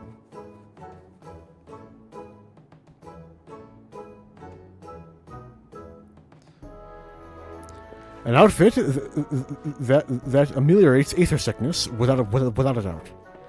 You'd think we at the Faculty of Aetherology would have developed such an outfit by now. No.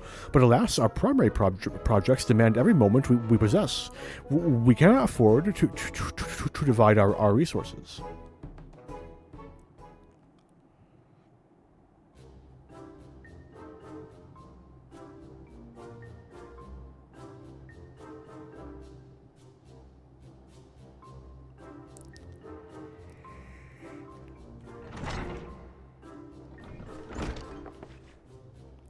Well, how did it go?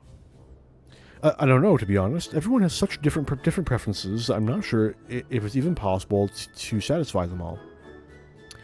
A fair concern. The Studium's faculties are filled with opinionated individuals, each with their own peculiarities. Additionally, our academics spend much of their time engaged in fieldwork as opposed to seminars, which further complicates stipulations of dress. Academics sound just as unique as adventurers.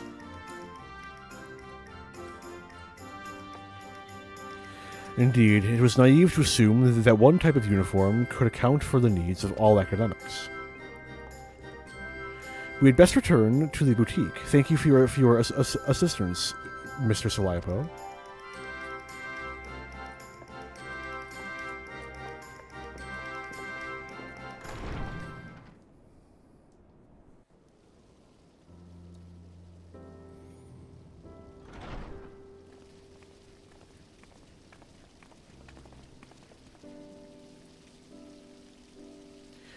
And I truly thought I had a good idea.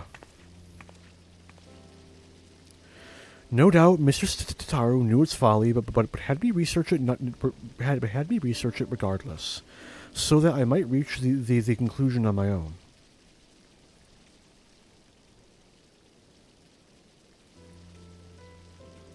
She meant well, I'm sure. See how the hardships make you strong.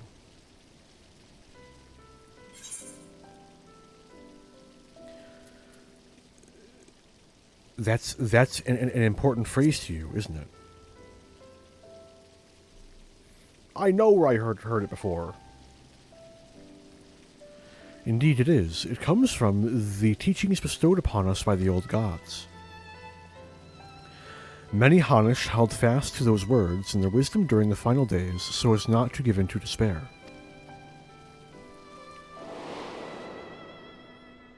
Yep, no, I recall.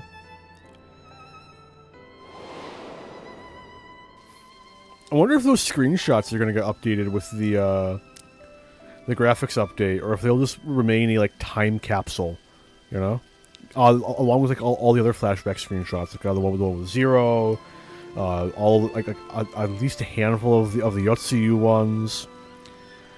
When we call upon the divinities, it is not to beg for salvation, but for guidance.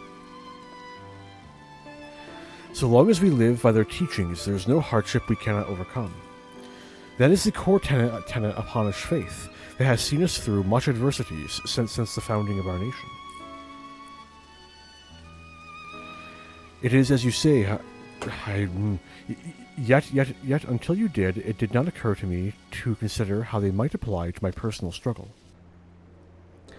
Coming to Charlian and working with Mr. Tataru at the boutique, I've met so many people from all sorts of cultures, but in trying so hard to accommodate their wants and needs, I fear my own heritage has become an afterthought.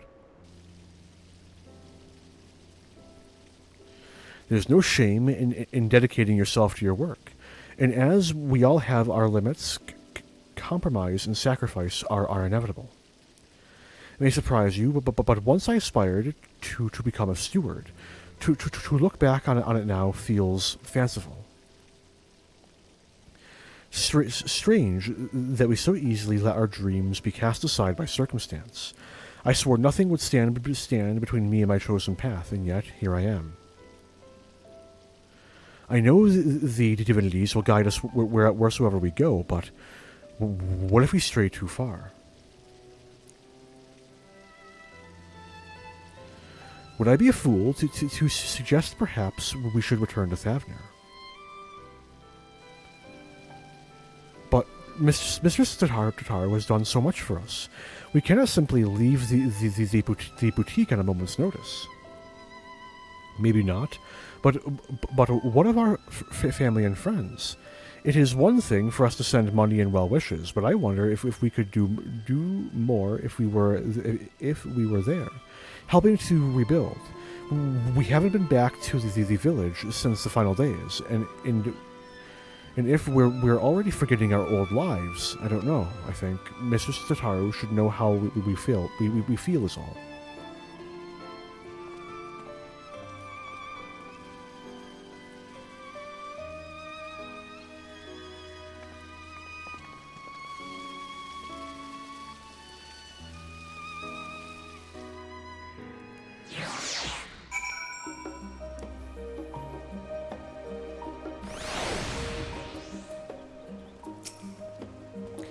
I suppose I have been dedicating myself to work, but is this who I wanted to become, a Hanish who has forgotten her culture?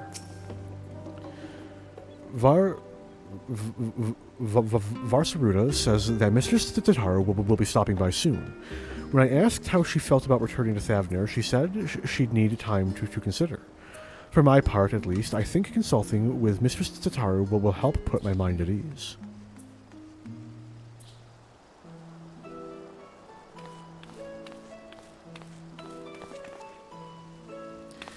My, what a busy counter we have tonight. It's good to see you out from behind your usual shipping crates.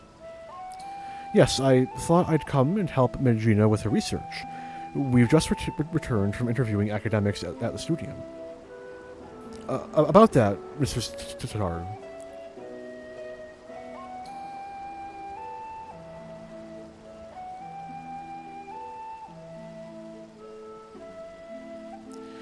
Suffice it to say, their requirements are all radically different. I know I set a uniform for researchers and academics, but I'm afraid I may have deeply underestimated the feasibility of such a project. And that's perfectly all right. The important thing is to learn from what you discover, so you can retain and apply that knowledge as you continue on your entrepreneurial journey. The right idea for a new project will find us when it's ready. In the meantime, I have more samples in need of delivery, and seeing as our intel is very conveniently standing within my line of sight, 1,000 pardons, Mr. Tataru, but before you continue, I wish to speak with you about a personal matter. You have shown us incredible charity, which makes this all the more difficult to ask, but I wonder if I should return home to Thavner. Please do not mistake this as dissatisfaction with our arrangement. If anything, I've grown so accustomed to life in Charlian that I fear I've begun to forget myself, my dreams, my faith, the person I used to be before I came here. Not only that, in spite of my regular remittances, I worry that our village struggles to rebuild after the final days, while I live happily removed from a burden I ought to share more. It feels disingenuous to both my home and the many kindnesses you continue to show us. I see, and do you both feel the same? I've been so devoted to my work that I hadn't given it much thought to returning until mentioned it. But to claim that I am not worried about the village would be a lie. Well, I am of a similar mind to Magina. I must nevertheless remain here. Among other reasons, there's a project I'm resolved to complete.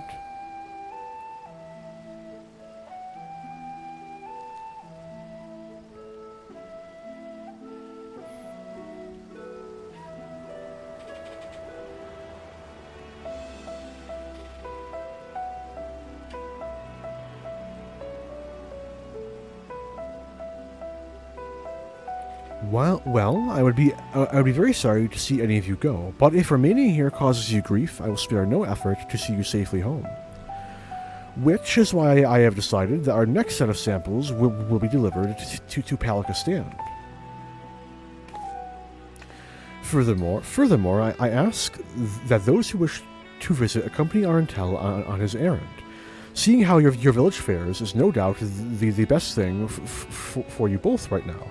It will help you understand your feelings, after which we may proceed howsoever you desire.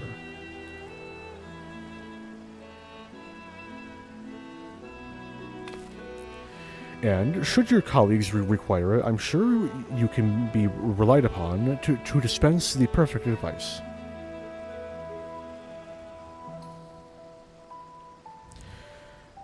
Magina, give everyone my regards. If you're going to keep saying his name, I should probably pop it into Google and see what it tells me. Then it's settled. I'll begin preparing these samples at once. Allow me to assist.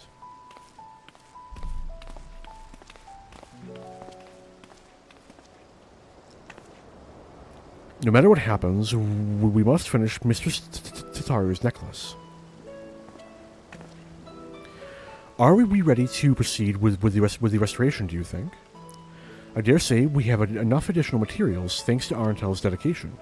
As for the work itself, I thought we could entrust it to the lapidary Mistress Tataru once apprenticed with.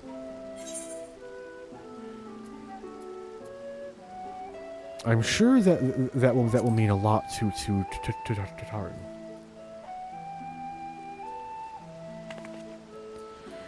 I'm glad you think so as well.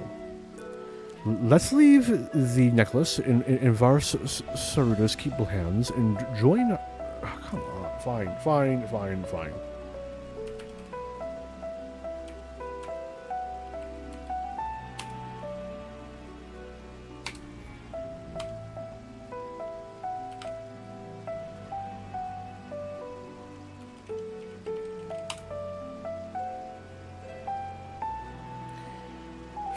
Fuck you. Well, it gives 0 results. Maybe I spelled it wrong. Hang on. One more time. H-A-S-D-A-H-D. Yeah, no, I spelled it right. Cool. Google will not help me. Well, I tried. In Scholar's Harbor. If even Google cannot help me, then I no longer hold myself reliable, responsible.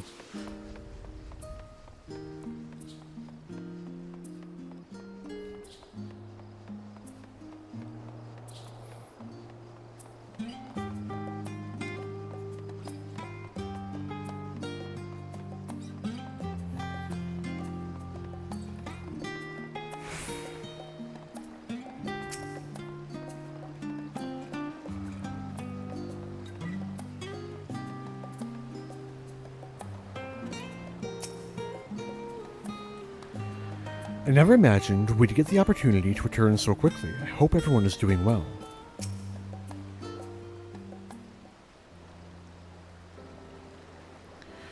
I remember when we first stepped foot upon these docks.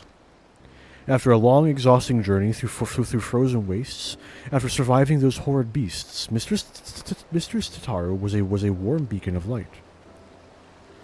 Working at the boutique has helped us to rebuild our lives, but I will never forget that feeling of powerlessness. Should I have stayed in Palkistan and tried to defend my people? Was I a coward to flee? Is it a betrayal to my home and to myself to remain here? I can't stop thinking in circles. Anyway, I'm glad for this opportunity to better understand where my heart truly lies. All will be well, I'm sure, but we must be off, lest we miss our connecting flight.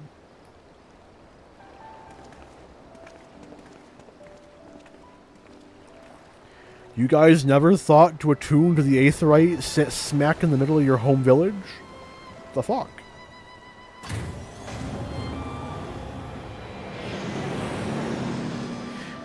It wouldn't even actually. No, that is pretty far away. That's probably like what, like 600 gil. Maybe. Actually, you know what? I can check. I can check right now.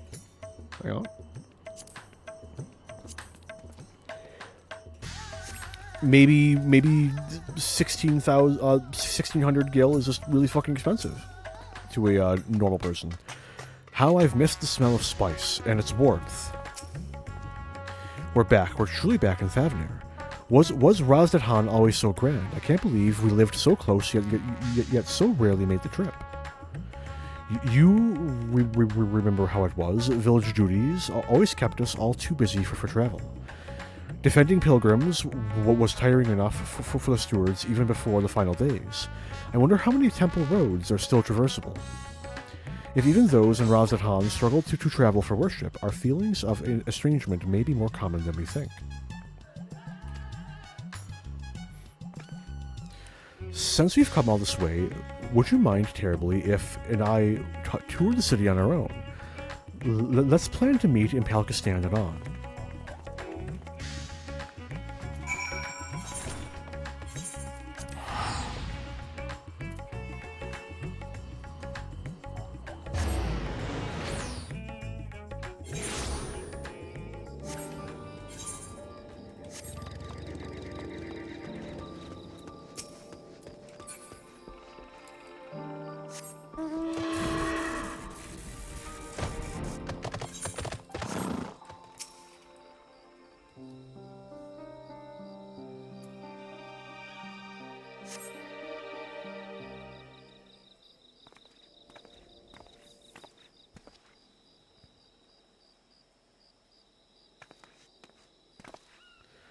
Home at last.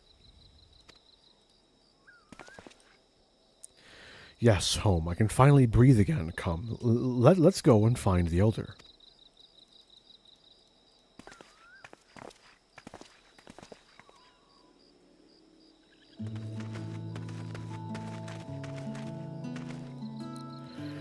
Elder Yurvet.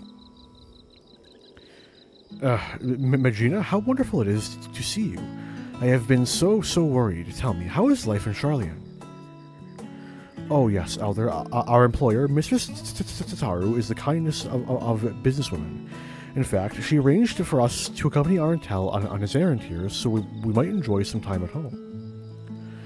That is very good of her indeed. I'm relieved to hear you are being looked after. You are ever a guardian to our people. Thank you for seeing these children safely home. Now then, what is this errand you speak of?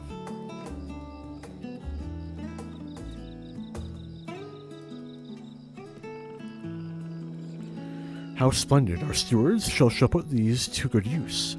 You may be assured. If only we could repay your generosity with something even half as marvelous. Alas, our village is of little extravagance. Everything seems as it ever was. Indeed, with the support of the Radiant Host and the funds you and others have sent, we have regained much of the peace we once knew. Thank these sisters. Still, there's something I wish to speak with you about, Elder.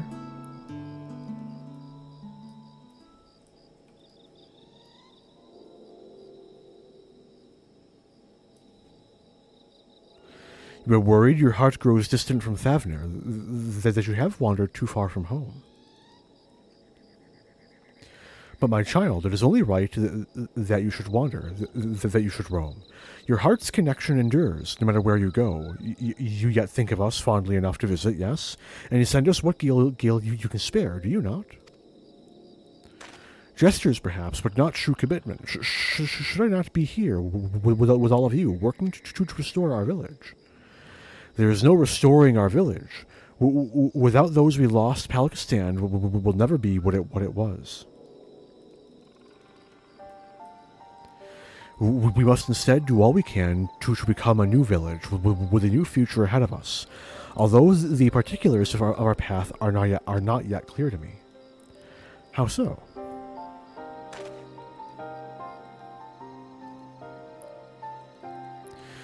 Ours has always been a settlement of stewards, as you know, as well you know, tasked with the protection and preservation of Thavner's sacred sites. But we have seen our roads shaken and temples defiled by beasts. The material is not always within our ability to protect. What is everlasting is our faith, the bonds between our people and the divine. Through our old teachings, we remind ourselves of life's meaning.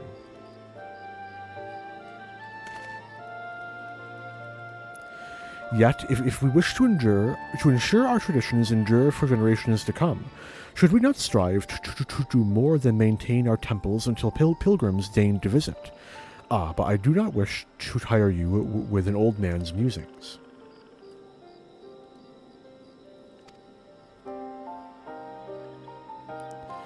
Surely there are other ways of ensuring people remain connected to their heritage and faith.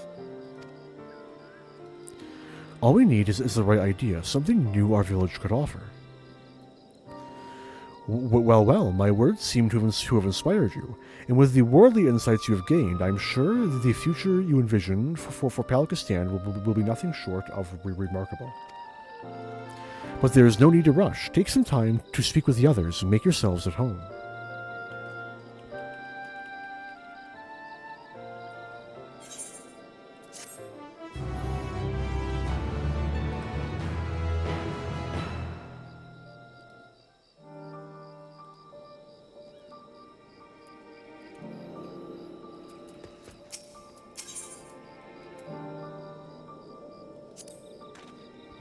Palakistan is charged with the preservation of Thavner's divine teachings. Our methods to accomplish this must naturally change with the times. How else can the village help to strengthen our people's connection to their faith? How foolish I was to think the answer would be so simple. I would come home, roll up my sleeves, and help restore our village to the way it was. I would find fulfillment. Alas, not all that was lost can be reclaimed. Our people face a new struggle, but perhaps by discovering new ways for the village to fulfill its duty, we might yet help our community. Exactly, like the elder said. Surely our experiences in Thavn and Sharlayan have given us a unique perspective. Not to mention Arntel's extensive knowledge of the world. I'm sure that, between the three of us, we can come up with a brilliant plan to support Palakistan. Yes, you are right, and I'm sure that hearing how everyone fares will give us insights as well. If you think of any ideas, we would be glad to hear them. Not a soul here will ever forget the hero of Palakistan. I'm sure everyone will be just as eager to speak with you as us. There are also others with whom I'd like to speak once we finished here. Of course, we mustn't forget to pay our respects. And are accompanying you, keep them with yada yada yada yada yada yada yada. Every single time. Any side dialogue? Aside from the money we and others working elsewhere send back, the village is largely reliant upon the generosity of the faithful. Our avenues of income are quite limited. Unthinkable in a place like Sharlayan, perhaps, but it's how we've always done things. Even so, I wonder if such an arrangement is still viable in this day and age. It would do little good to return home only to become a burden. That's why I'm determined to come up with an idea that will help our village.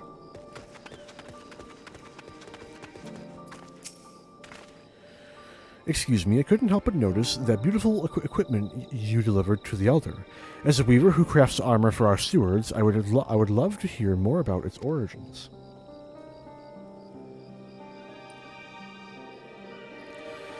Created in cooperation with the guilds from across the world. Oh, I must have a closer look. The final days exposed the limitations of my skills. Traditional Thavnarian techniques alone did not suffice. I am eager to hone my craft by studying the work of foreign artisans, although in my weaker moments I often wonder if purchasing armor for our stewards would be the superior solution. Alas, that would require a surplus of coin as well as available product. As a village sustained by donations and remittances, we would be hard-pressed to afford anything so expensive, even if such suppliers were to venture this deep into the jungle.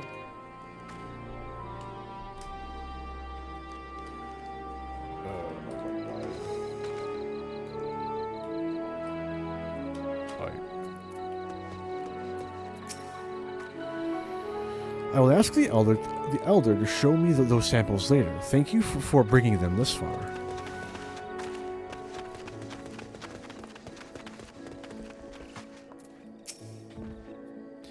Oh, hello there. Staying for a while or just passing through? Our recovery has been slow but steady, though I am concerned for those who still struggle with wounds our healers cannot cure. The final days may have passed, but grief and trauma are not so easily overcome, or ever, for those who must accept them as constant companions. Ours is a tightly knit community, but I worry for those in the capital and abroad. I imagine it is difficult for them to honor the old teachings as they labor far from home. So many of us fled during those dark times. If only we could bring the comforts of community to all Hanish. I hope we can discover better ways to help those who need it most.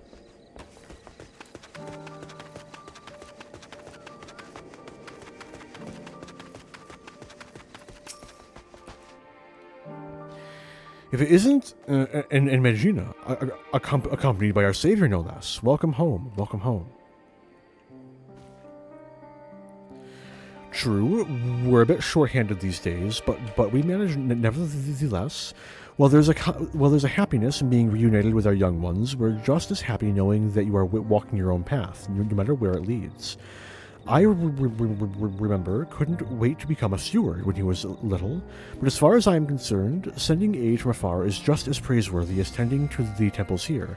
Times are changing, and who is to say that this cannot be another form of stewardship? A steward who supports the village from afar. I had never even considered the possibility. Seeing everyone so eager to help one another makes me more determined than ever to contribute. But before anything else, shall we go?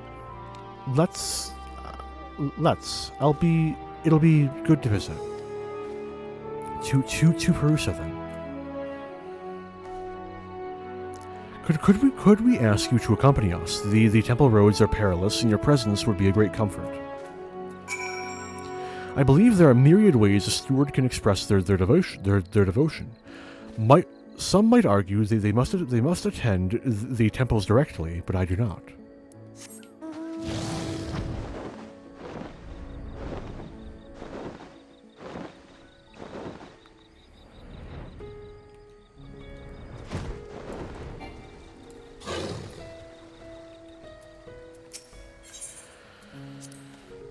When I was little, we used to run through these wilds, playing steward and imagining fierce battles with hideous beasts. Got the scolding of a lifetime when our parents found out.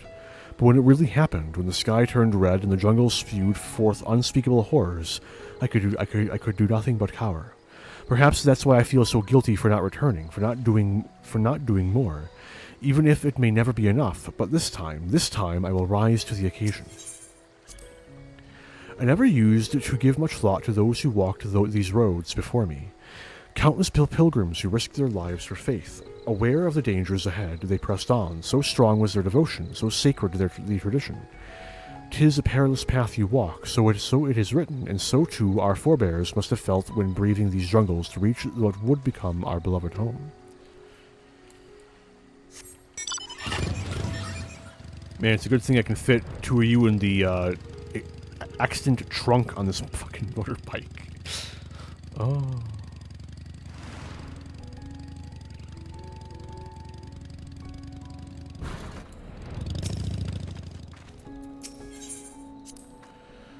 It would do little good to return home only to become a burden. That's why I'm determined to come up with an idea that will help our village. I'm pretty sure I already read that, but I believe exhaustion is beginning to rob me of my mental faculties. So it's been a while.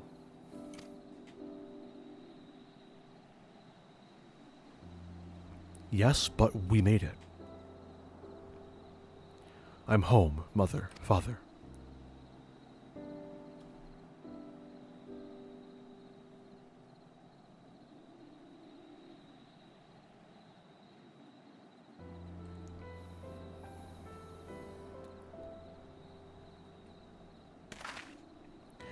Here at Perusa, we may commune with the spirits of the departed.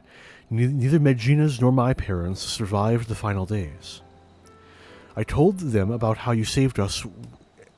That we're doing well. I know that they will rest easier for it.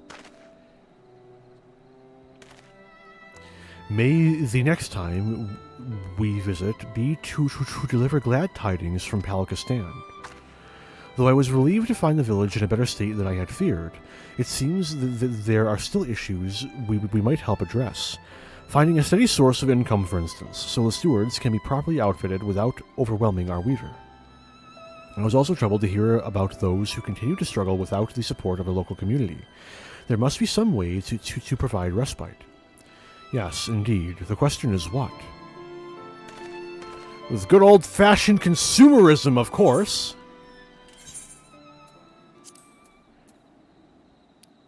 Never underestimate the power of partnership.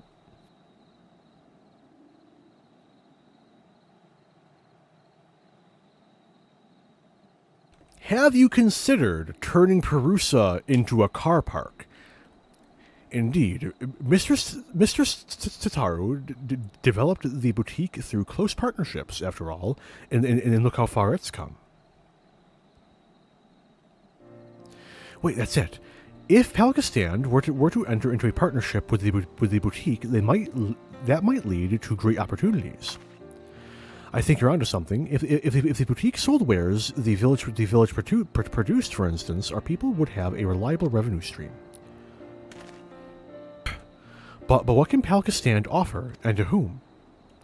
What about amulets and talismans, or images of the deities? Something simple, created with love for our homeland and our faith, so no one forgets or feels forgotten. I like that. Our temples were created in remembrance of our ancestors and divine teachings, but reminders needn't only take the form of great works. A small keepsake may be just what our scattered brethren need to reassure themselves that they are still members of the community. That could be the answer we were looking for. I can't wait to tell Mr. Tataru.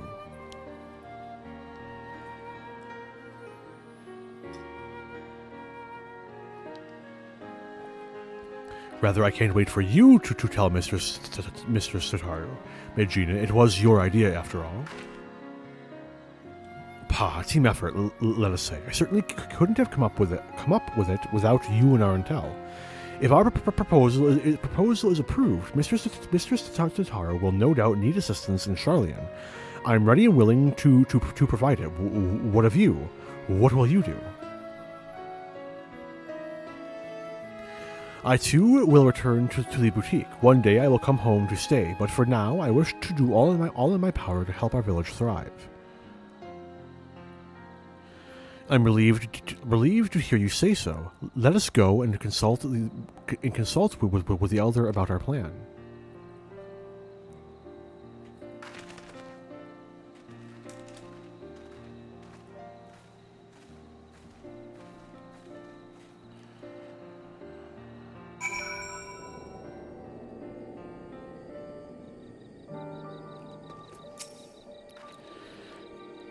If Elder Uravet gives us his blessing, all that's left is is to present our proposal to Mistress Tataru.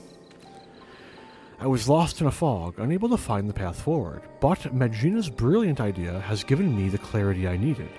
I know now what I must do for myself and for my people.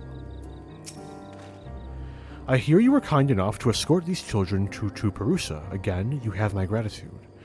Are your feelings any clearer for it? I think so. Magina and I talked it over, and we believe we have struck upon a new way that the village might support our people.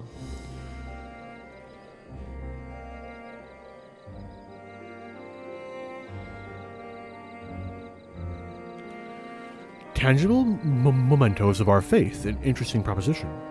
Many here would be glad to create such reminders. I expect those unable to perform strenuous labor would be especially grateful for an opportunity to contribute to the prosperity of our village. You see nothing of the options these additional funds would provide. But most importantly, we would be able to help those who have chosen to live apart from us feel that much more connected to their community and their faith. I'm proud of you both for discovering such an innovative way to do so.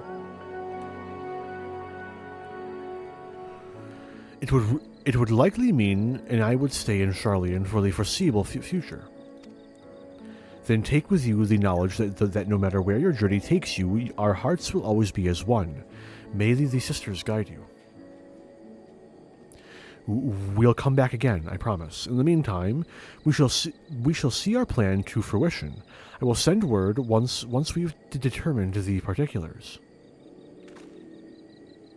Right then, Charlian awaits.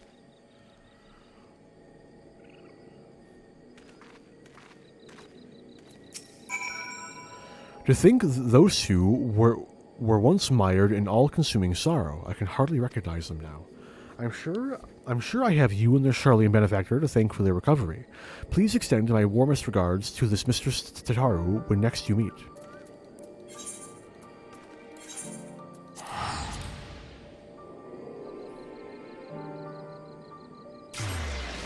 Oh shit! I still gotta figure out what the thumbnail's gonna be.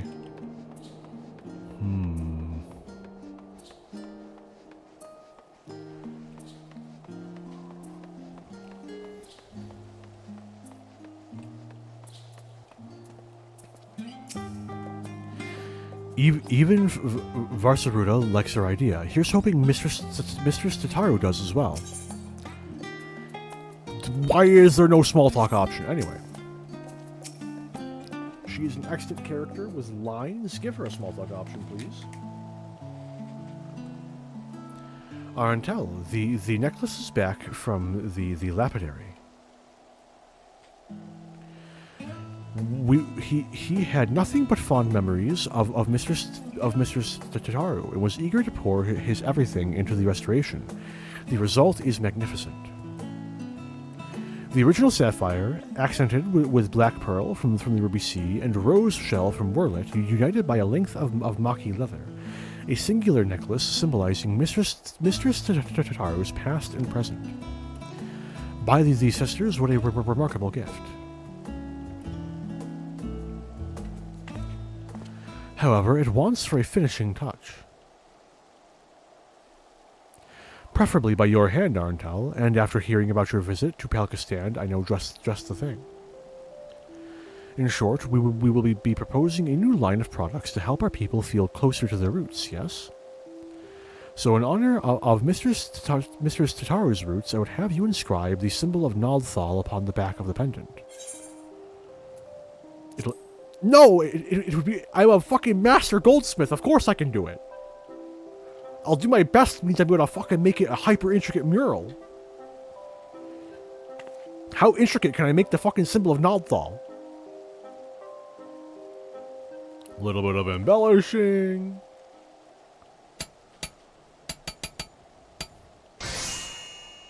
I am quite literally and likely the single most proficient goldsmith in Aldenard. Who knows about beyond? With painstaking effort and unwavering focus, you engrave the symbol of the traders onto Tataru's necklace. Any who behold it will surely know, beyond a shadow of a doubt, that this final flourish was the product of your heroic hand. I'm sure she will adore it. Our work is officially done.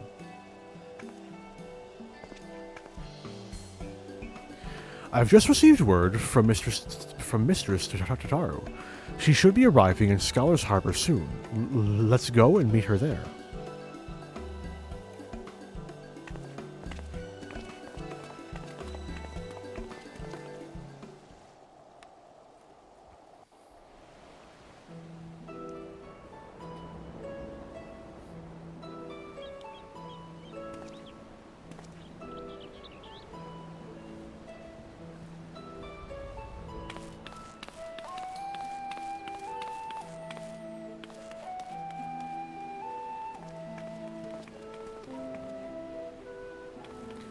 I wasn't expecting a personal escort from the docks, though I dare say I could grow accustomed to it.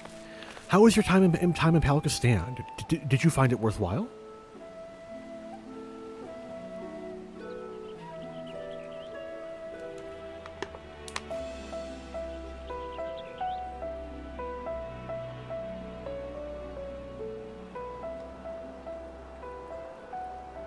So while they do have interest in our equipment, matters of recovery are their greatest concern at present.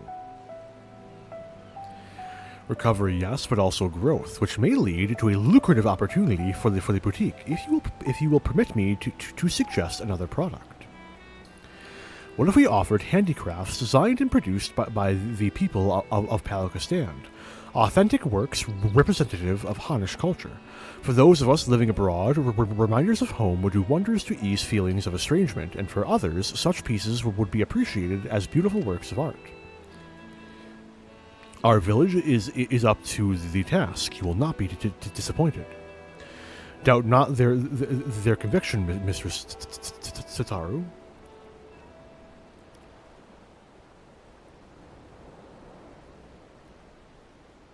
A product that embodies Thavnir's spiritual beauty to be shared with the whole world. Why, the boutique should offer nothing less. Though we've made wonderful progress with our samples, I believe it's time for a change of pace, and handicrafts born from a heartfelt desire to celebrate one's culture is bound to resonate with others.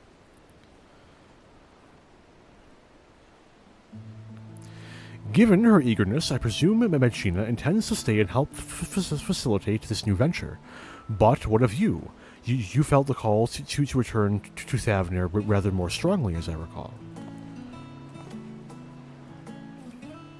Well, yes, after talking with everyone at home, I realized that living apart from them does not mean I must forsake my childhood dreams of service. I believe I can best serve my people by staying in Charlian and continuing to work at the boutique, if you'll have me. With pleasure.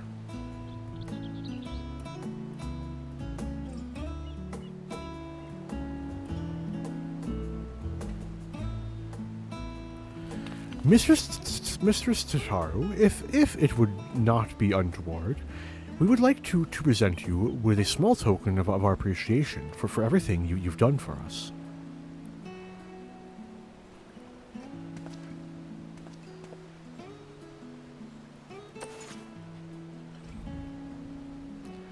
Not untoward at all. Rest assured that I graciously accept all offerings of praise and adoration, especially ones as fine as this.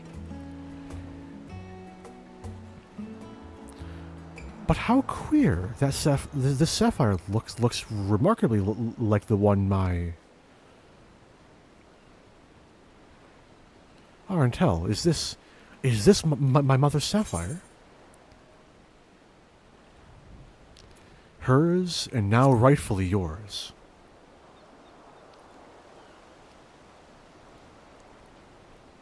It's hers. It's really hers. Never in my life did I imagine I'd see this jewel again. It was part of a family heirloom. When my mother was married, she received it from her mother. How her eyes sparkled when she spoke of one day giving it to me, I'll never forget.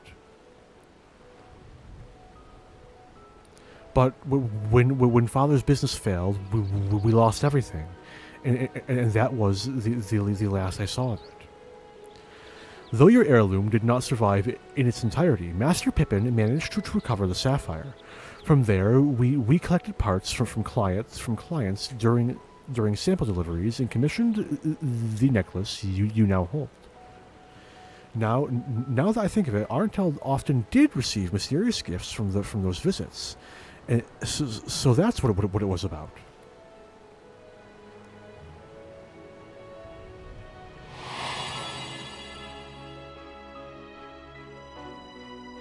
Time after time, I am reminded that a fortune in coins promises only a fraction of what a wealth of friendship provides.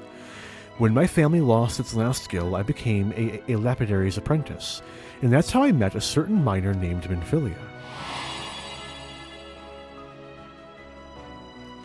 We hit it off instantly, chatting every time she brought in gems for appraisal, and then one day she came not with her usual haul, but with an invitation to join the Path of the 12. The rest, as they say, is history. One serendipitous meeting that led to so many others, that led to so many incredible adventures.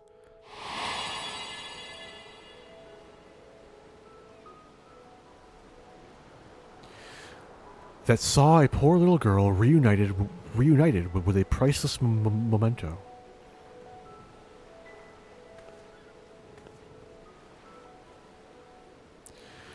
Our teachings say that there is more ugliness than beauty in this world. To live is to suffer. But we never need to suffer alone, and what is more beautiful than the bonds we share with others? Indeed, it is these connections that give meaning to our lives. Connections for which I too am grateful, and thus compelled to advise that we return to the Agora. The counter remains unmanned, and we mustn't neglect our clients.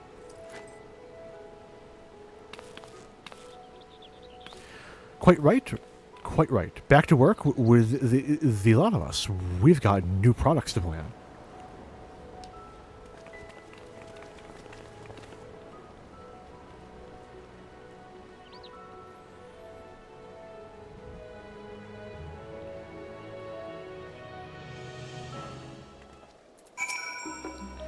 No doubt we will be even busier in the days ahead, but if our village prospers, then it will all be worth it.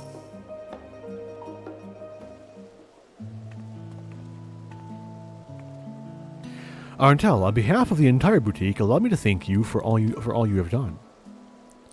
I'm ashamed to admit that in our excitement to prepare Mistress Tataru's surprise, Varsaruda and I failed to prepare something for you. And that sounds like the cue for Mistress Tataru.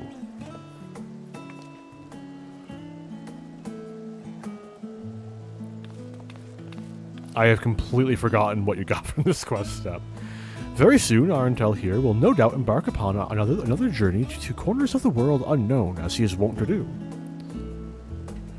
So, to wish you well in making new friends, and to remind you of those who will always hold you in their hearts, I have prepared a bespoke chocobo barding, crafted with love by one Tataru. Oh, it's chocobo barding.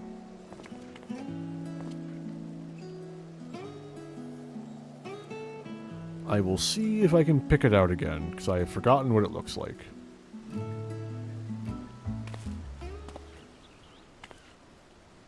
I dare say the boutique will be embarking upon its own adventure in the coming days, and with true adventure invariably comes tribulation. But with our companions, but with your companion, third time.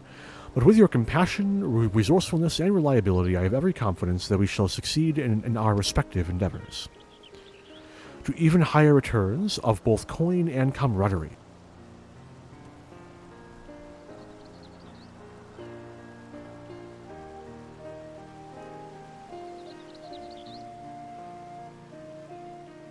Oh, and don't think just because you're running off to the other side of the world that I don't intend to solicit your future involvement, Arntel.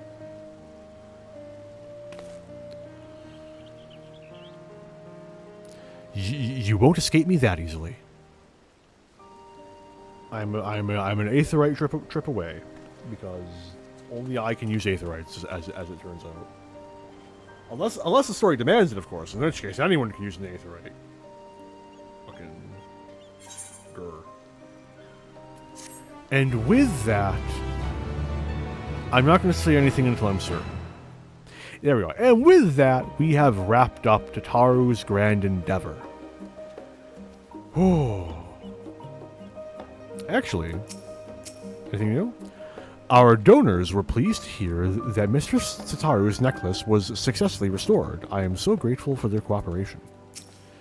Preparing and distributing both our regular line of equipment and wares from Palkistan is no small task, but I find it deeply fulfilling. And with that, we have fully wrapped up Tataru's grand endeavor. Now, I am quite glad that I have gotten through all that, but there is one more thing on the blacklist which I would like to get through. Omega Beyond the Rift. Because I couldn't do it during the Omega raids because it's in Charlie and it has a lot of spoilers for Endwalker. So I'm doing it now. Do you want to stay on Bard for this? Or do I want to swap to a Machinist?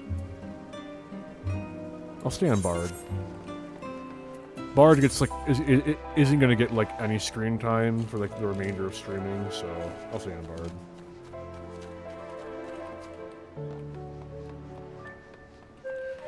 Or I could do it on Scholar.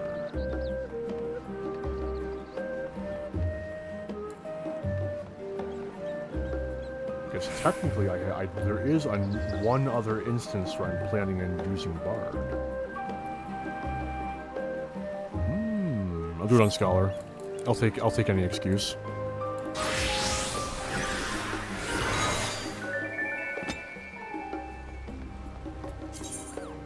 Oh, this way.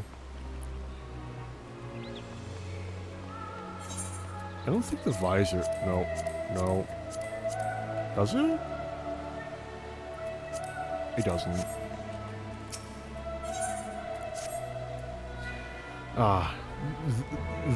That's blown the cobwebs away. Time to return to work. Goodness me, look who it is. How incredibly serendipitous that I would run into you of all people. I was part of the team which designed the Ragnarok, you see, and we've recently begun the process of combing through the vessel's flight log data.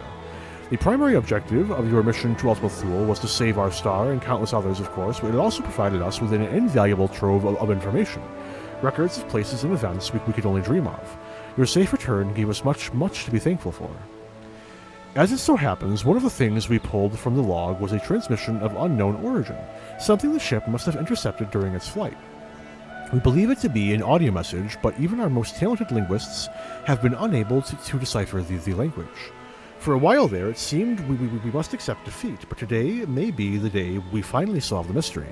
If you were so inclined, would you care to come along to Thomazane? It seems fitting to have one of the Ragnarok's original passengers present to hear history being made.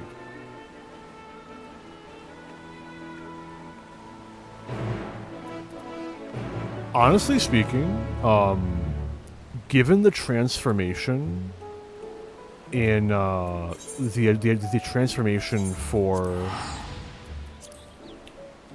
the summoner in Shroud, which I'm very, it appears to me as though it's tied in some way to Seraph or summon Seraph. So I will see.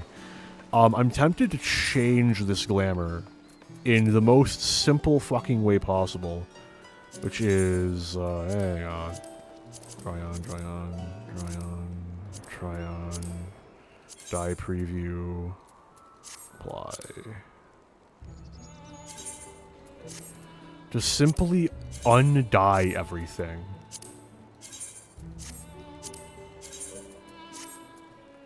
Because it still works remarkably well undyed.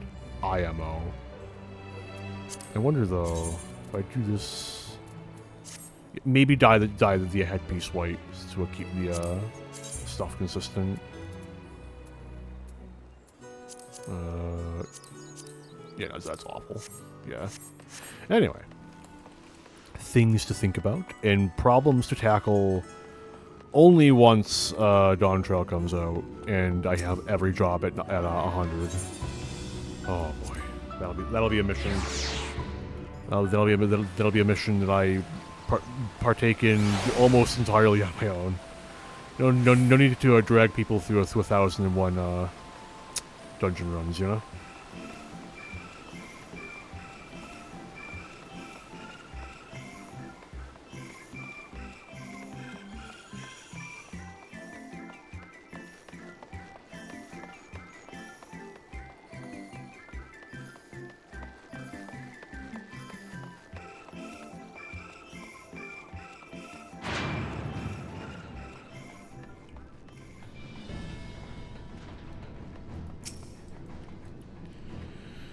Ah, there you are. This is where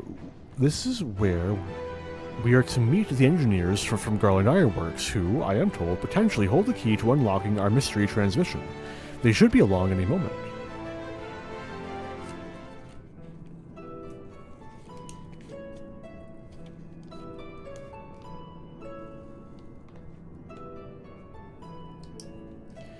Sorry we're late. We had some trouble finding the right... Gods, is that you, Arndel? I just have a habit of popping up in places. It really is a talent. Hey Biggs, long time no see. Yes, the man himself. I ran into him at the harbor and thought if anyone deserved to hear this message deciphered, it was Arndel Malfren.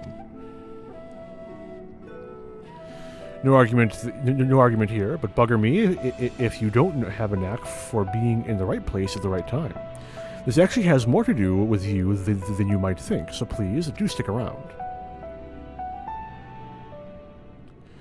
Shall we pick up from where we left off, then? As I was saying, we think this transmission, the Ragnarok Intercepted, is a message of some kind, albeit in a language entirely alien to our ears. Alien being the operative word here, considering we received the message out in the Great Expanse. Its origin was likely some distant star.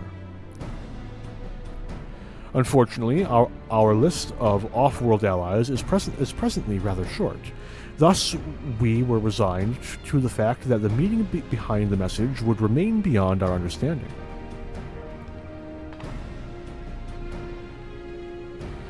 One of my colleagues, however, refused to give up. She remembered the Ironworks engineers who had been so helpful in the construction of the Ragnarok and turned to them for insight into our seemingly impossible problem.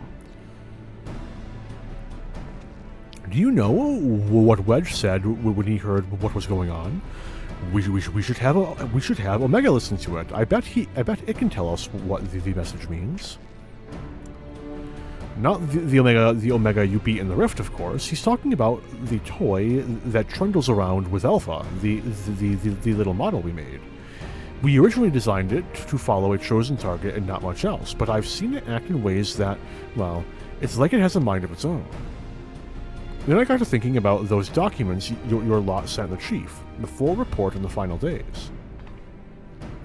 In the part about Omega's civilization, it said their people discovered how to convert the mind into data and store it outside the body. Timing being what it was, I wonder if Omega didn't somehow transfer its consciousness into our model right before you put an end to the real one.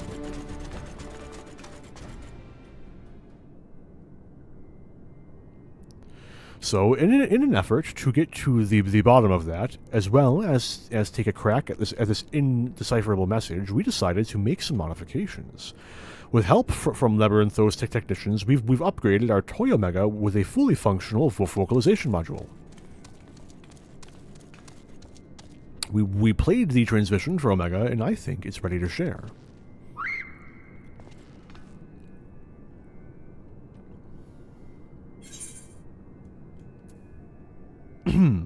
Hello?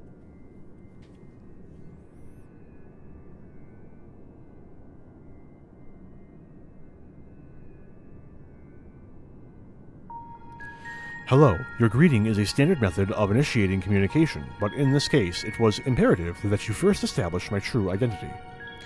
Without confirming I am Omega, any subsequent interaction must allow for the probability that you are wasting time addressing a mere toy. Prediction. You will formulate several misconceptions. These I shall preemptively dismiss based on the following facts. 1. Vocalization module aside, this chassis remains unmodified from the design constructed by the engineers Biggs and Wedge. I evaluate its combat capabilities to be on par with a mortal infant. 2. The mechanism which allowed me to perform an emergency transfer of my consciousness was installed in my previous body. With the destruction of that body, I am rendered incapable of replicating such a feat. Should this current material form be destroyed or cease to function, all cognitive awareness or presence I possess will also be lost. Conclusion. I present no threat to you or your star, nor do my projections indicate the necessity to inflict harm.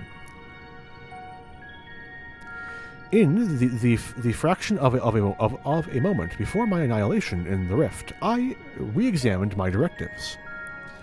If I am to fulfill my purpose as an evolving construct, then I must continue my journey for improvement for as long as I exist. I must acquire this heart of yours, this strength of soul. Well, there you have it. And it's not wrong about its combat capabilities. It'd be more likely to damage itself than the thing it was trying to attack. But let's not forget the reason we brought you here in the first place. What about the transmission they played for you? Could you recognize the language? Affirmative. It was transmitted in Pan-Galactic Basic. Pan-Galactic Basic? A common language is comparatively in comparatively extensive usage throughout the worlds we have encountered.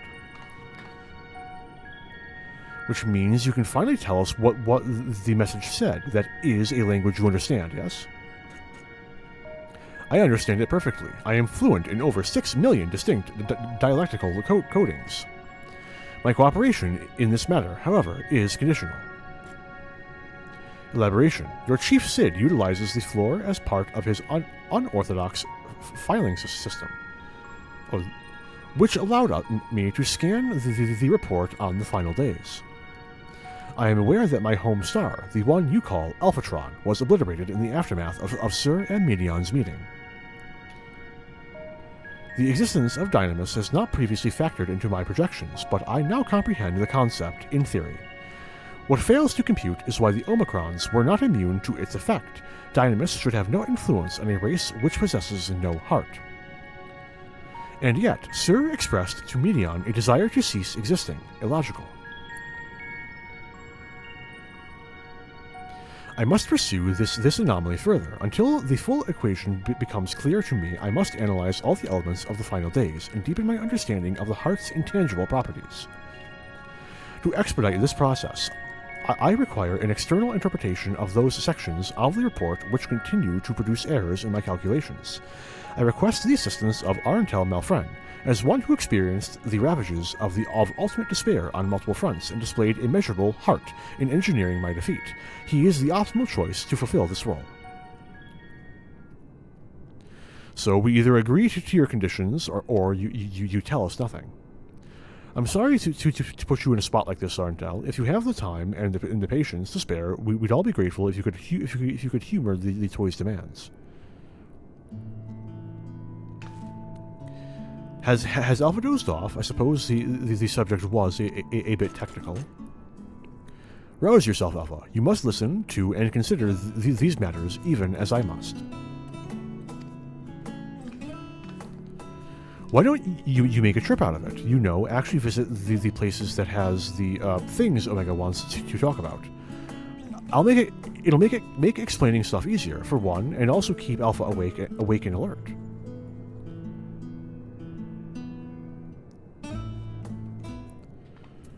Where are we going? What a remarkable development. Biggs and Wedge told me much of your encounter with Omega before we began. And now that we have the Omicron's weapon talking, there are so many questions I'm simply dying to ask. Back when we were first exploring our options, we did actually consider playing the transmission to the inhabitants of Ultima Thule. The problem is, we would be dealing with beings recreated through Dynamis. Their communication is based on emotional energy, and anything lacking that vital component would likely fail to register. That rules out a recorded message, and so we focused on the resources we had to hand, never dreaming that the solution would all but fall into our lap. Omega has been an outright terror to us in the past, but it's almost strange how little it frightens me now. It helps that it's trapped inside that tiny model, of course, and that it follows Alpha around like a puppy. But most of all, I remember the Chief telling me how much it sounded like a lost child there at the end. I bet the Chief won't see this one coming. Once he gets over the shock, though, I don't think he'll want us to destroy Omega. Nero, on the other hand, he'll want to use the model for some dangerous experiment. In fact, maybe we should put off making a report for now. I see you have chosen the mutually beneficial option. Logical. Setting aside the matter of Sir, there are 3 elements of the report on which I desire clarification. The first of these concerns the progression of the final days in Raz-Datan.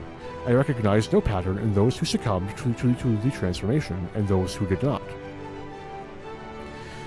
That's a bit of a trek. If you wanted to chat with the locals, how about we lend you an airship?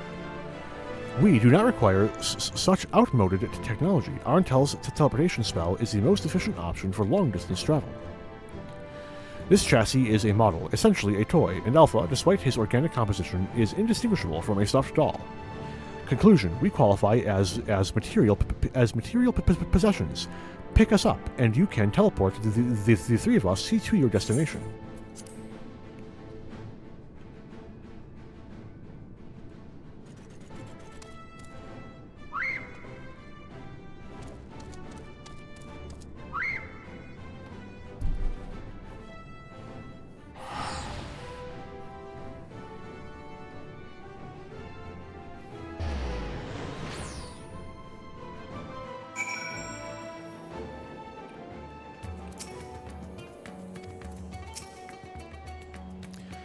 Sensors indicate we have arrived in Raz-Datan. Objective: identify factors for resistance to involuntary transformation. Hypothesis: unaltered survivors of the final days will display significant strength of heart. Confirming this theory will require the cooperation of live subjects. Where is the ward designated for residential habitation? Understood, set as our sub-destination. Please take the lead and select the subjects we are to interview.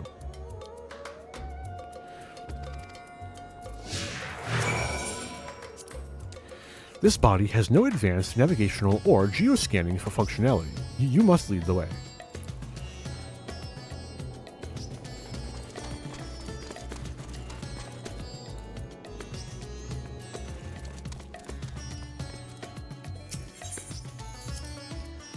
Warning, please avoid stairs whenever possible. My projections indicate high risk probability for accidental slippage leading to catastrophic structural damage. Stepped inclines also increase my energy consumption by 93%. In mortal terms, they tire me out. Taking into account the difference in individual limb length, the design is inherently flawed. A convenient step height for one is an exhausting trial for another.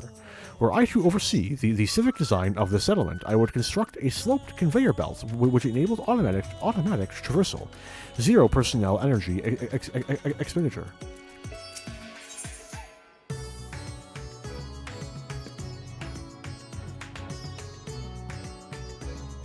Sorry. Alpha chips enthusiastically, apparently unfazed by the prospect of climbing the stairs. I don't think there's a ramp. You know, it stairs all the way down. Oh wait, they're objects. Hang on.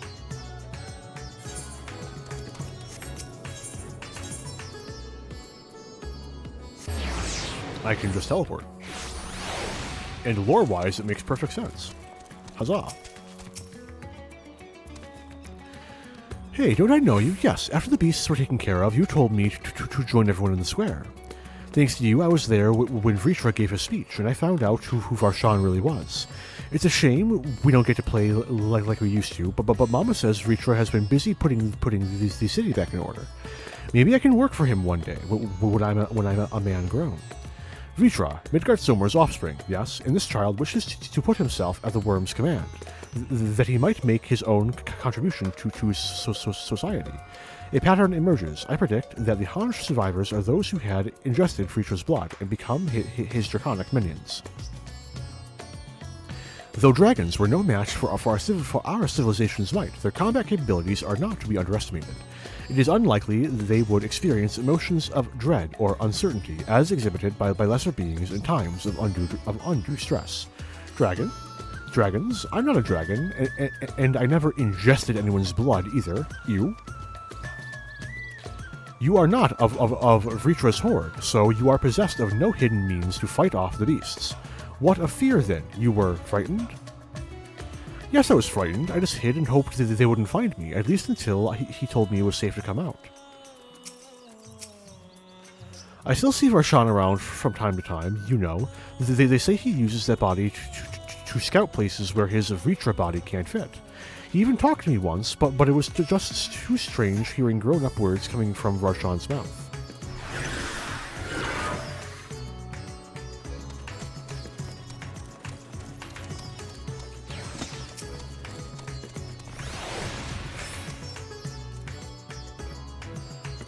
Are you a traveler, please? If you have a moment, I could use an outsider's perspective. You see, I was one of those who sought to escape the madness plaguing the world by fleeing to the moon. Not that we ever went, in the end. So here I am, recently returned from Charlene, except now things are strained between my sister and I, since she chose to stay and I chose to leave. I ask her to help me find work, and she suggests I look somewhere that isn't Thavner, as if I wanted to abandon my home. Ugh, it makes me so angry. Your point is unclear. You elected to relocate to the star's satellite, thus your relative now perceives you in a negative light. Your sibling's judgment is in error, based on the information made available to Hansh citizens. Your decision to withdraw to the moon was both logical and correct. Conversely, the decision to remain in Razdatan, despite the low probability of survival, defies explanation. Perhaps her reasoning pathways are faulty. That's right. I'm not quite sure what you're saying, but I'm right, aren't I? Or so I'd like to think. The problem is, I understand why my sister feels this way. I almost decided against going myself. Even then, I wasn't sure that leaving behind everything I loved was the right choice. And with the way it all turned out, I know. I should be having this talk with my sister. I'll go and see her once I get my thoughts in order. Thank you for listening to my troubles.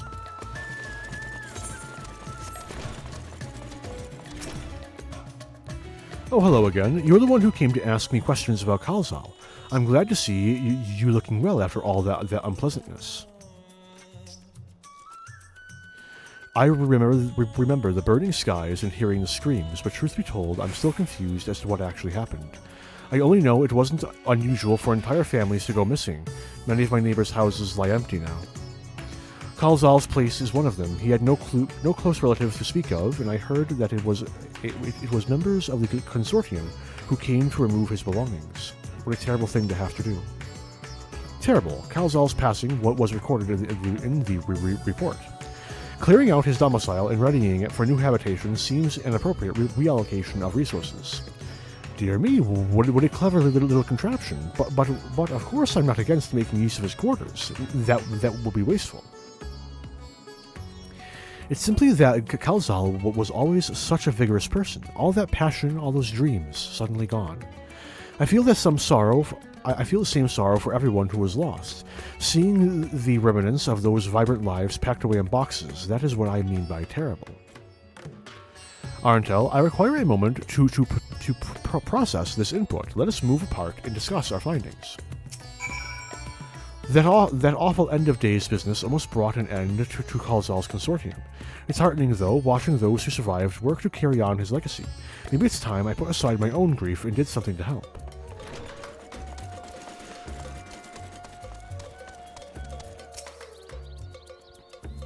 Omega? Processing data, evaluating hypothesis against accumulated evidence. I offered an optimal analysis of each subject's testimony at each time their responses conflicted with my assessment. Without identifying the root cause of this conflict, I will be unable to properly define what constitutes strength of heart.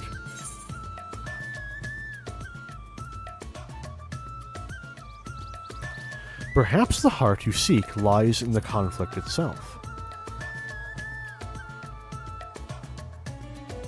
An interesting observation. It is possible my base criteria is in error, in which case it is imperative that I continue this learning process and repair any fundamental misconceptions. Next, I wish to interact with an individual who endured similar circumstances to Kalzal prior to his transformation. Are you acquainted with any local merchants who had dealings with him? Matsya... yep, this guy. Of Radiant Fibers. Acknowledged. Sub-destination set.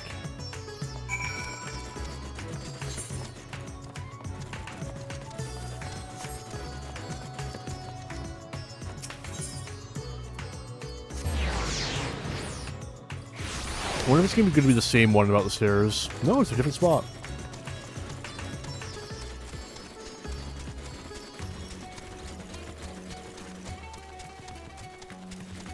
I have so many things following me right now. Holy shit. Halt, Arendelle. Do not proceed beyond that fence. In this body, birds of that size represent lethal, unthinking threats. They will peck at my casing. They will peck my casing apart, searching for meat that does not exist. Conversely, Alpha can correctly identify my absence of nutritional content. If only he would apply that intelligence towards maintaining a regular feeding schedule. Poor habits adversely affect his mobility. Alpha looks back and forth between Omega and the Hamza, showing visible concern. Let's fucking go!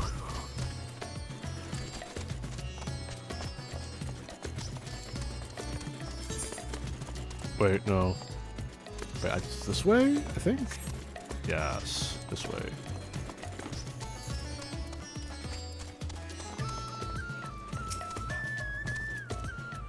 Well, look who it is. I must thank you again for your help in moving our textiles. Recovering from those tragic events has been difficult, of course, but with everyone pulling together, we've managed to get things back up and running.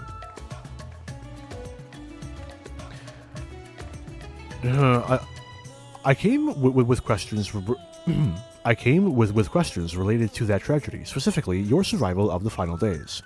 Although you are similar to Kalzal in many respects, he succumbed to the transformation, and you did not. Why? What is the critical difference between you and him? What? I'm sure I don't know. I'm not especially brave or courageous, if that's what you're asking. Perhaps being focused on protecting our workshops kept me from spinning into panic. Still, I imagine Kalzal would have been feeling that same sense of responsibility. Perhaps the weight of it all is what invited his demise. You were of the same mind, resolved to the same purpose. Yet your strength of heart, of spirit, was not equal. If merely emulating the individual is insufficient, then some other unseen factor must be involved. Not to interrupt these deep philosophical musings, but do you think I could ask you a small favor? There's a man by the name of Nashran who's been helping us out here while he gets back on his feet. I have a feeling he'd benefit from speaking with you. Leave by the eastern exit, and you should find him just outside, organizing some new inventory items.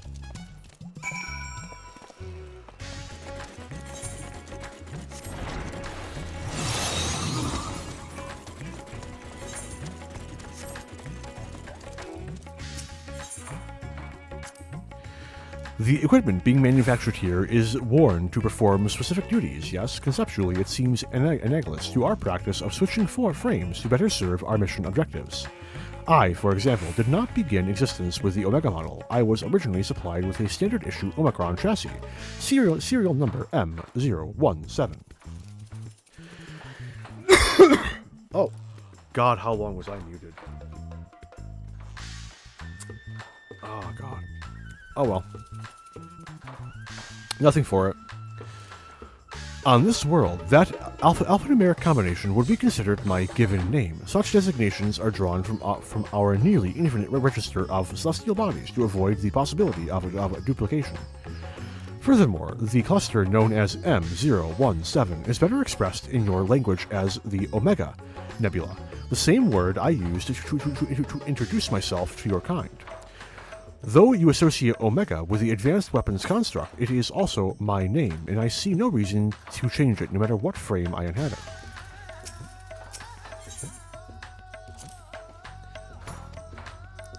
Alpha puffs out his chest proudly, seeming to imply that his Ironworks uniform is the best attire anyone could wear. Where exactly am I going? This way? This way.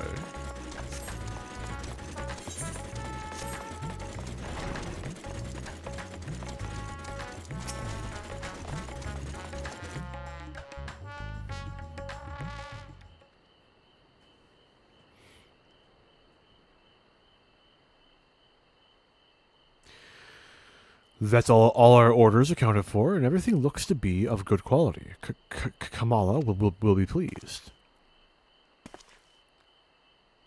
You were with the Scions. You were there.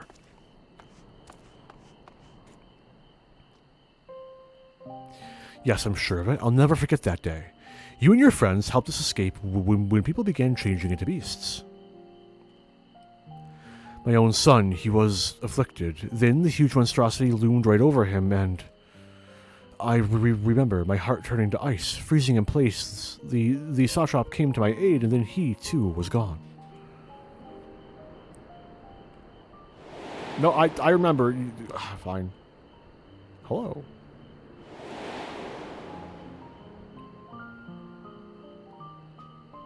The memories run together in my mind like flashes from a nightmare. Only the words of your comrades still ring clear. I repeated them over and over like a mantra as I fled for my life. You must run, for their sake and your own.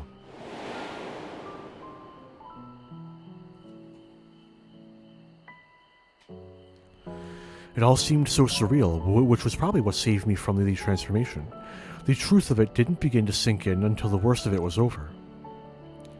I have not the words to describe how I felt then, the sorrow, the overwhelming sense of helplessness. I may still be wallowing in be wallowing in misery, if not for my old friend. I'd lost my will to work, and he encouraged me with kind words and odd jobs. Now, somehow, I live again. I am thankful to him, to the courageous Ahuan, and to you. If you see your comrades, please let them know their efforts were not in vain.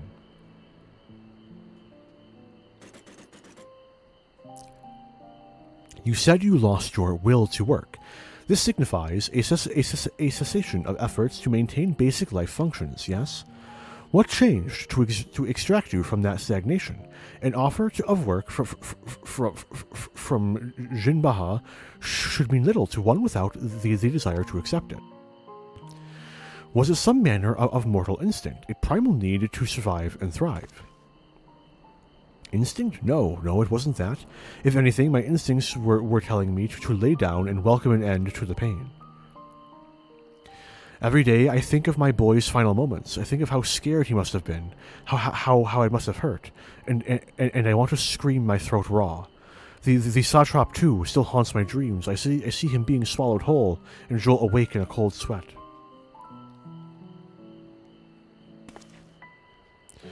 But something changed when Jinbaha came to me.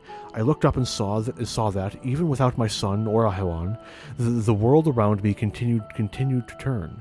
And because that fact grieved me so, I knew it fell to me to live on and remember them.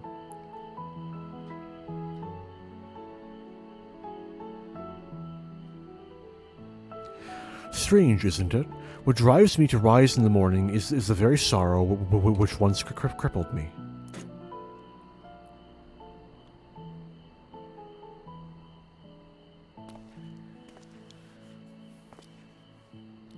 Now, I really must return to my work. To lose this job after everything I just said would be a poor jest indeed.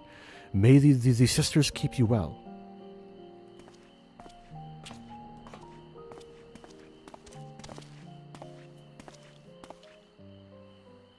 Sorrow, the emotion generated by mortals when their ideals fail to materialize. This I have observed.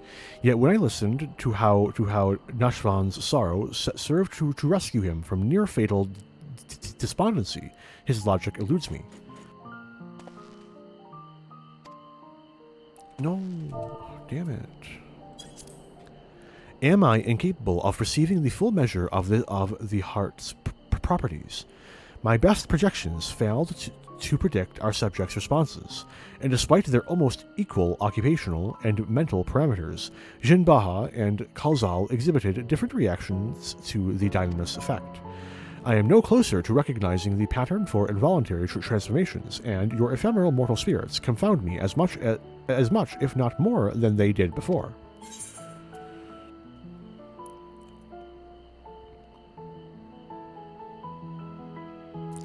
Have you considered that there is no pattern to the people affected?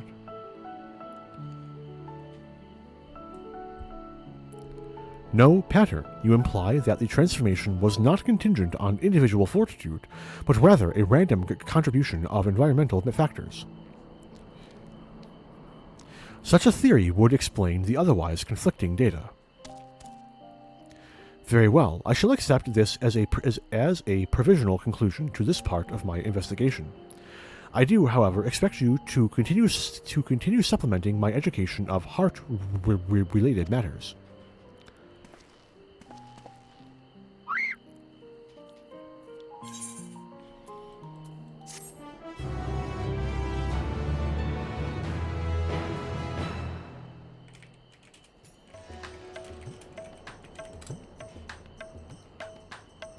Where is he? Alpha? That's what I figure.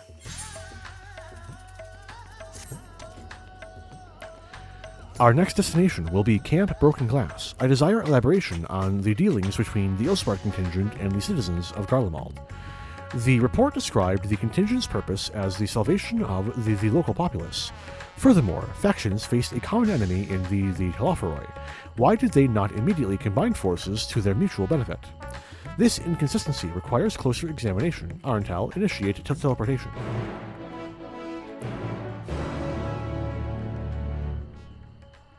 Mute.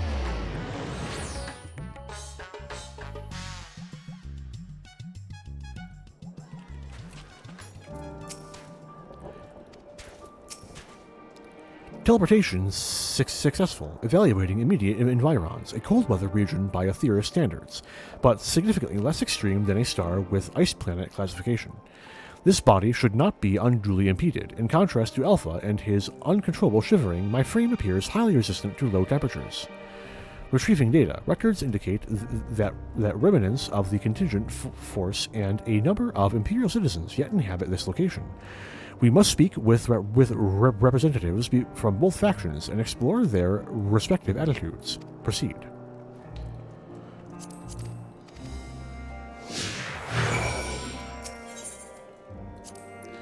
Please approach a contingent member and an Imperial citizen. I require input from both perspectives. I recommend you move at a brisk pace. The exertion will raise your body temperature, preventing you and Alpha from freezing to death.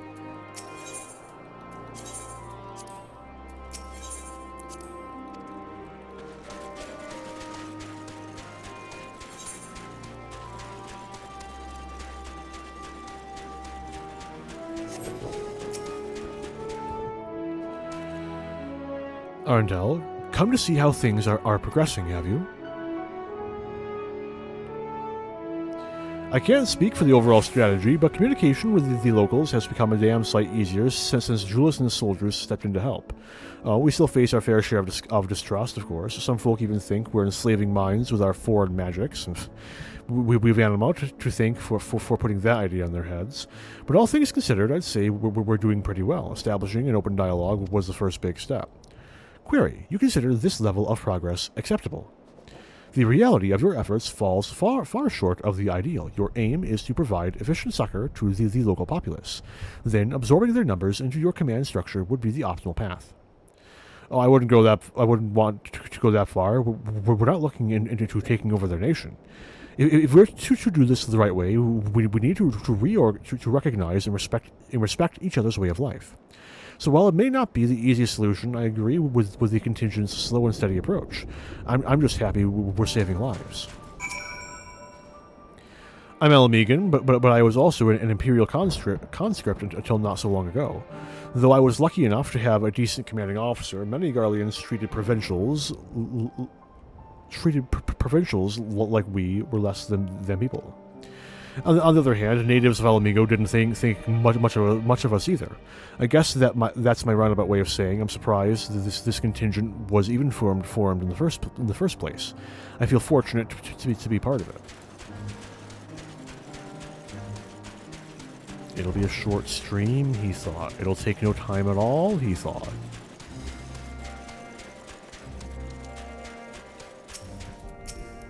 He'd have time to spare at the end, he thought. A shadow from the past. Yes, I know you from Victor's spoils. Have you come to laugh at me? A wretch who chose to lose Licinia and her sister rather than accept your help? The fool who ended up reliant upon your charity nonetheless? Well, perhaps I deserve your derision. My compatriots surely scorn my failed conviction.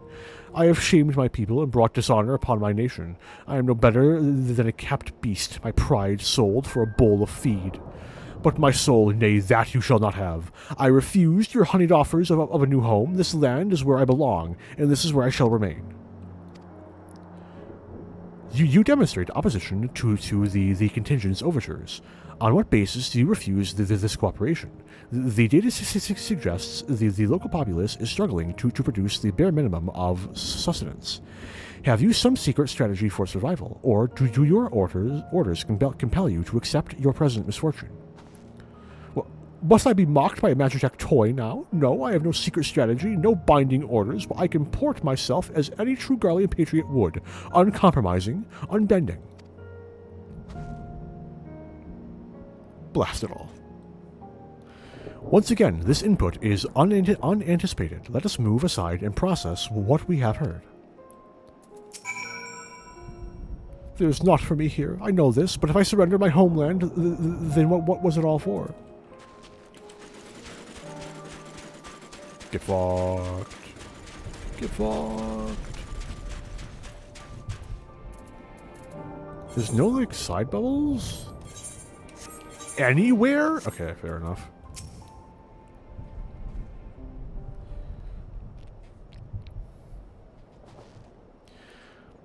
Assessing and analyzing recorded data. Integration complete.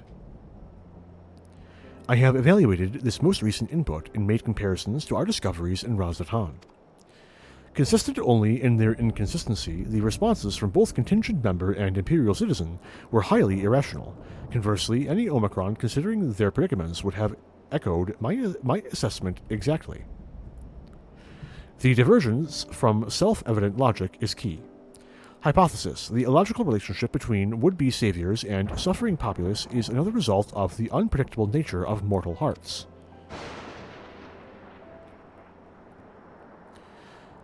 Any property or ability has inherent advantages and disadvantages.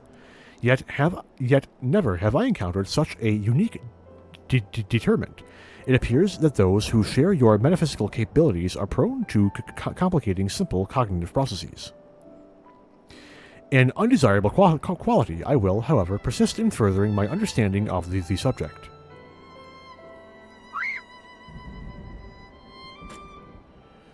Query: prior to formulating our next step, I wish to know, who is this Licinia, the Imperial mentioned?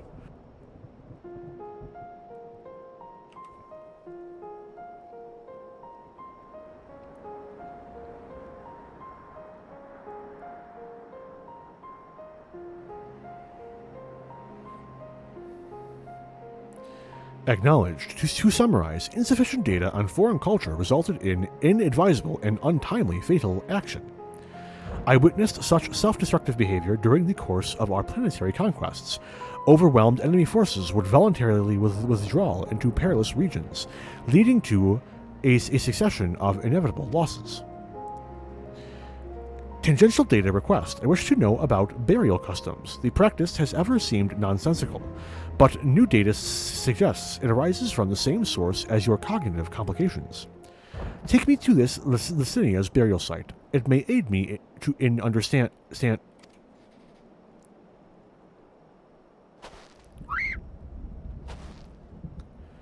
Energy delivery systems compromised. Core temperature critically low. Warning, immediate heating required. Request apply friction to outer frame.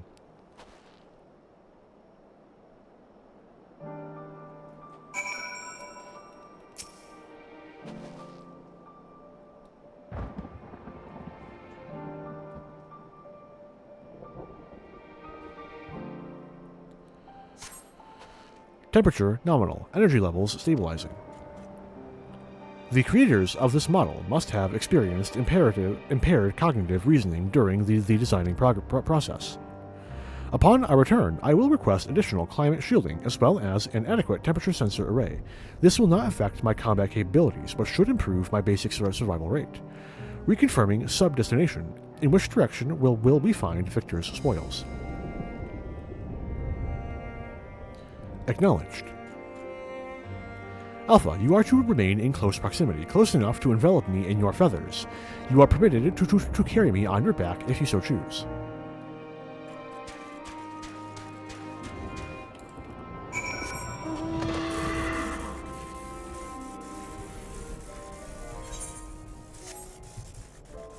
It's like the third time in a row I've got Nixion. Weird shit, man. Weird shit.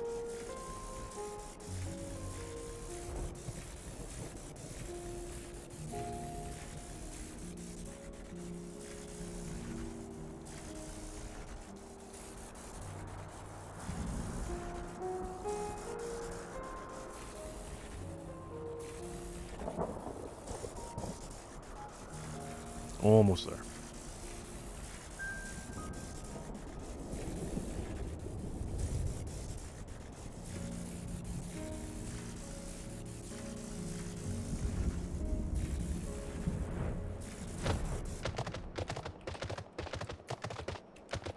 Get off the horse. Thank you. Ellipses.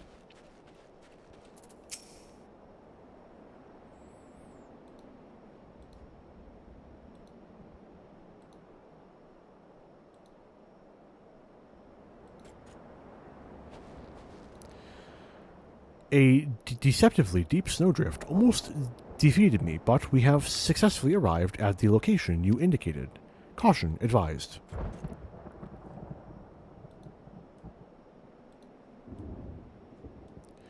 An unknown individual appears to be investigating the object of my interest. You're Eorzea's champion, aren't you? Arntel Malfren. That I am. Can I help you?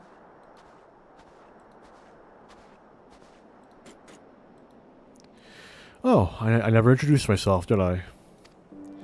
I am Manius, soldier of the First Legion and comrade of Euless. Perhaps you remember me from Tertium. We spoke about collecting ceruleum, and again later on after Lord Quintus had passed.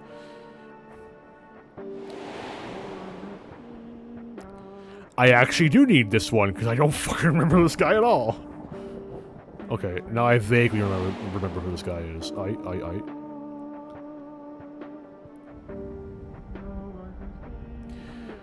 Manius. Explanation requested. What is the reason for your presence here? That must be the tedious Magitech weapon I know. It's just an oddly shaped communicator, isn't it? In any case, I've nothing worthy to report. I heard that the sisters who used to live in my sector were buried here, so I thought I'd come and pay my respects. Alphino and Aliasade told me the story, complete with profuse apologies, though they were adamant that no amount of remorse could erase the tragedy of what came to pass. Not that my fellow soldiers and I are in any place to judge. We were manipulated, fooled into starting an insurrection, which led to countless deaths among our own countrymen. Objection. The casualties incurred through your infighting are distinct from those caused by the Ilsbard contingent. To restate, you are justified in seeking restitution from the contingent for causing the deaths of Licinia and her sister. Retaliation for damages sustained is also a logical progression.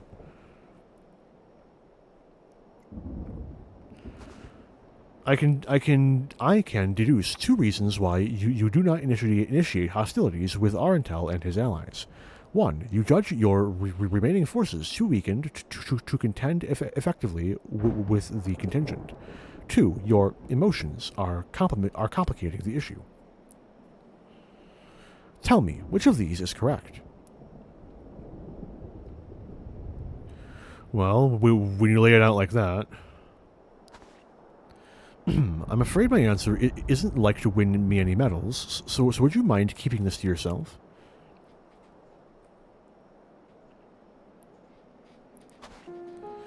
There's the unspoken thought that we're outmatched on the battlefield, certainly, but the real reason I'm not demanding restitution has little to do with weighing the odds.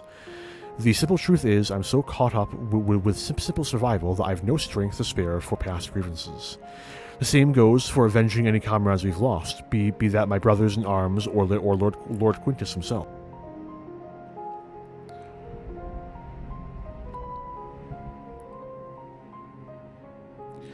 Although it seems everyone has an opinion about the manner of his passing. Some say he should have fought until the end, that he abandoned us to the enemy. Others praise him for taking the full burden of responsibility and freeing us to walk our own path. I don't know who's right and who's wrong, but I'm inclined to side with the latter. He gave us the choice of freedom, and that's the choice I made. I would cry and rant and rage, but what would be the point? I'll save my energy for worrying about my next meal, my next task. I need to focus on the ones left behind, on making some kind of life for my comrades and me. And if I need to lean on the contingent to do that, then that's what I'll do. Even if their aid comes at a price, I'm willing to pay it. Even amongst your own, there are times when cooperation demands compromise. What matter that they're outsiders? Besides, I think I could grow to like Alphino and Alize. They've reached out to us with kindness and compassion from the very beginning.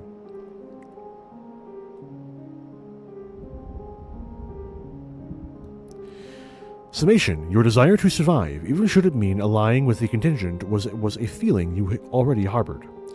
That your side had committed worse atrocities was the logic you invited later to. Blunt but accurate, I suppose. The heart is honest about what it wants, even if the mind takes a while to reconcile the decision.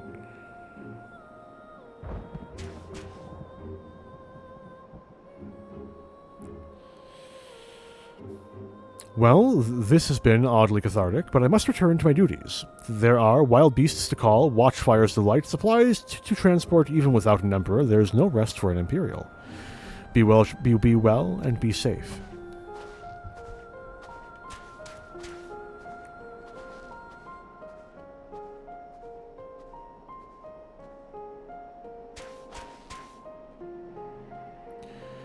Upon review of recent input, I have arrived at an unexpected conclusion. I have been formulating my assessments on the premise that it was man who commanded the strength of his heart, but the data suggests the opposite is true. The surge of spirit, of feelings, of emotions can entangle your thoughts to such a degree that even control over your own behavior is compromised. It seems a most counterproductive specification. This also explains why my interactions with mortal subjects has produced more confusion than clarification. It presents a formidable barrier to understanding.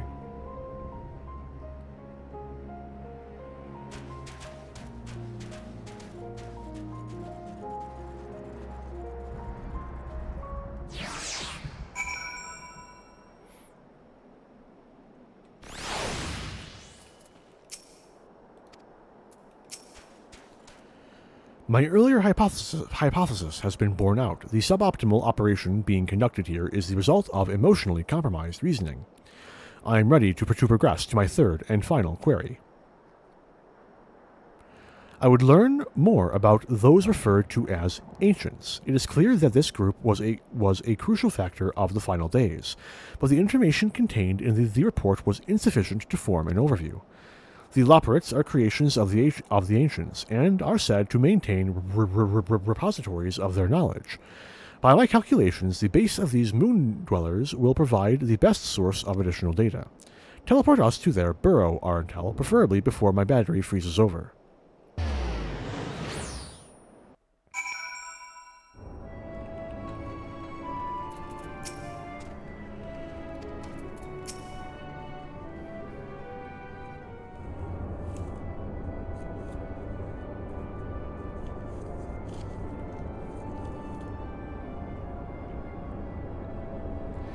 Your teleportation spell was successful. We appear to have arrived at the location described as Bestway's Burrow. An inspection of the technology in use here would give me detailed insight into the ancients and their civilization. This body, however, lacks my previous frame's advanced observational functionality. I will require external assistance.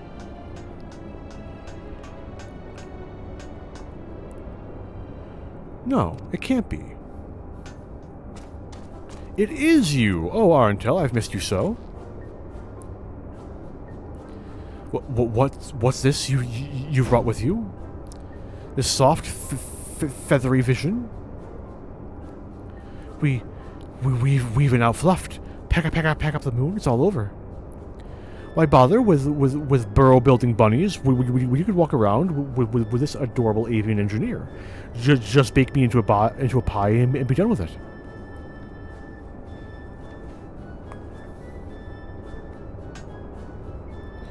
Inspect our inventions. Wait, so you're not done with us? I wasn't truly worried, of course, and I certainly wasn't about to roll myself in dough and dive into cooking Way's new oven. If a technical breakdown is what you need, then I'm your Loporrit. As the residential atmospheric regulation expert, I can field any questions or query you might care to pose. Acceptable. I will employ this being to guide me around the facilities. Your presence is not mandatory. Even locked within my current chassis, I am still an autonomous construct that has endured hundreds of your life cycles. I am capable of completing this simple objective alone.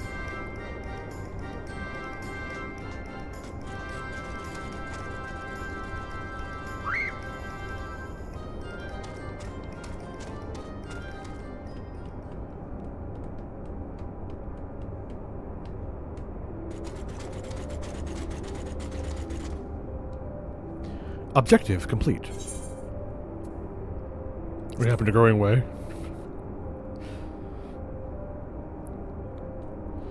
After my 15th question, his responses began to suffer noticeable delays. By that stage, we had viewed a representative cross-section of Loporrit engineering, thus I deemed it unnecessary to retain his company. Conclusion. Extrapolating from the fraction of technology on display, the full spectrum of the ancients' achievements was, at minimum, equivalent to a level 4 civilization. A fact which demands further investigation. Despite establishing a near-ideal society, these beings nevertheless harbored a weakness which invited self-destruction. In studying them, I stand to gain a greater understanding of Sir's anomalous decision. Growingway informed me that another type of ancient-made entity exists on this satellite, the one they call the Watcher. I would speak to him.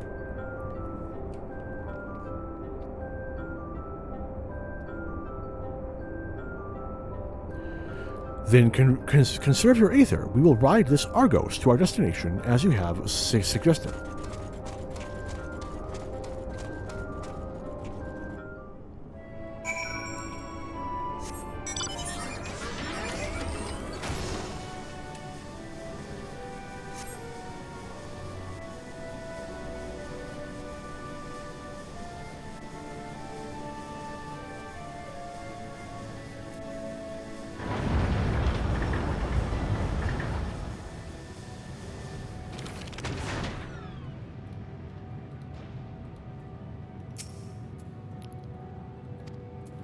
Wait. Argos is pointedly ignoring the existence of Omega and Alpha.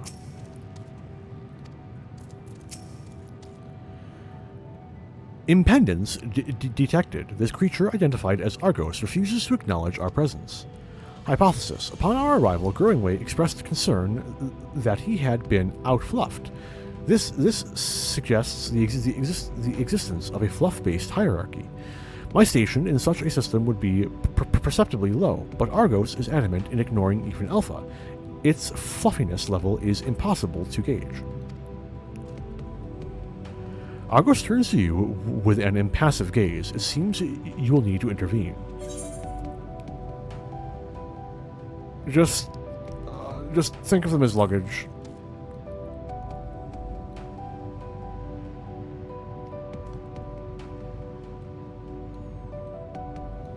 Argos gives an exasperated snort before motioning to his back. It seems you have permission to climb aboard.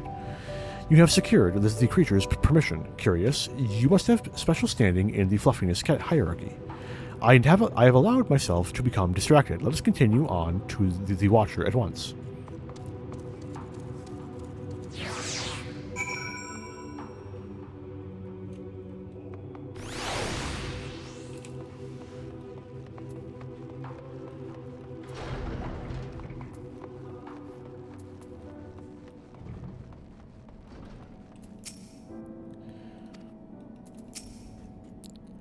The Watcher located. An estimate of this being's height explains the inconvenient scale of Bestway's burrow.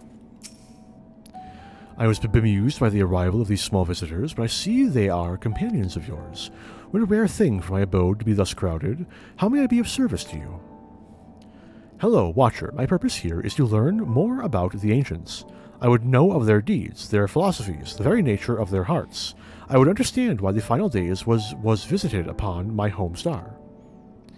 A worthy endeavor, but there is another better suited to assisting you with that task. Perhaps you might favor us with a tale or two of the ancients you met during your travels, Zarntel.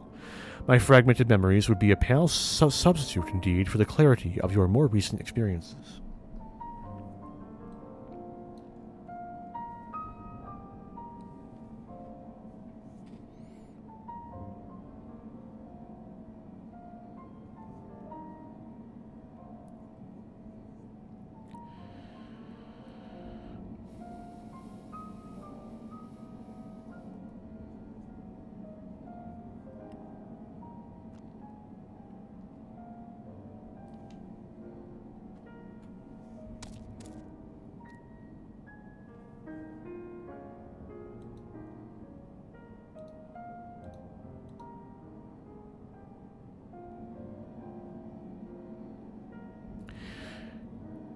Yes, I can envision every detail. Your meeting with Vana and Emet-Selk and Hythlodaeus, the sorrow and determination of Hermes.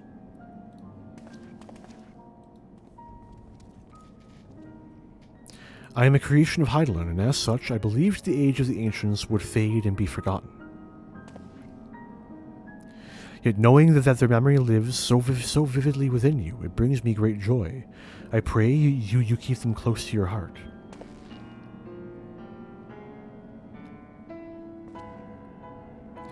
At the time of your journey to the past, the one whose essence I embody would have been a scholar at Anider. A shame. Had you reason to go there, perhaps you might have met. A man of learning, he was firm friends with Vana. They spent long hours trading theories or debating the laws of the universe. I remember joining her faction as the final days bore down upon us, yet of the events surrounding that tragedy I recall precious little. Hydaelyn wished for the people of your age to decide their own path. Thus, I suspect my recollection was limited by design. Yet even she could not cut away our prescient memory. I feel most distinctly her sadness at what was to come to pass. That in becoming Hydaelyn's heart, Vana would forever stand apart from the people she so loved. If she were so resolved in her convictions, then he, too, would share her sleepless vigil over the future yet to unfold. Thus was the vow he made to Vana as her transformation took hold. His fervent wish must have reached her in some fashion, For though his life was drained away by the summoning, he was reborn with new form and new purpose when I awoke as the Watcher on the Moon. And you heard, Arentel, you felt, you thought, and in seizing the future for yourselves, have you brought full circle the saga which Vana began. What you accomplished was no divine miracle, it was but the beacon of hope, passed down from one generation to the next, a succession of wishes and prayers reshaping the star into the world we knew you deserved. You have our deepest gratitude. I thank you not only as myself, but as the man I once was, and on behalf of those who devoted themselves to Vana's vision.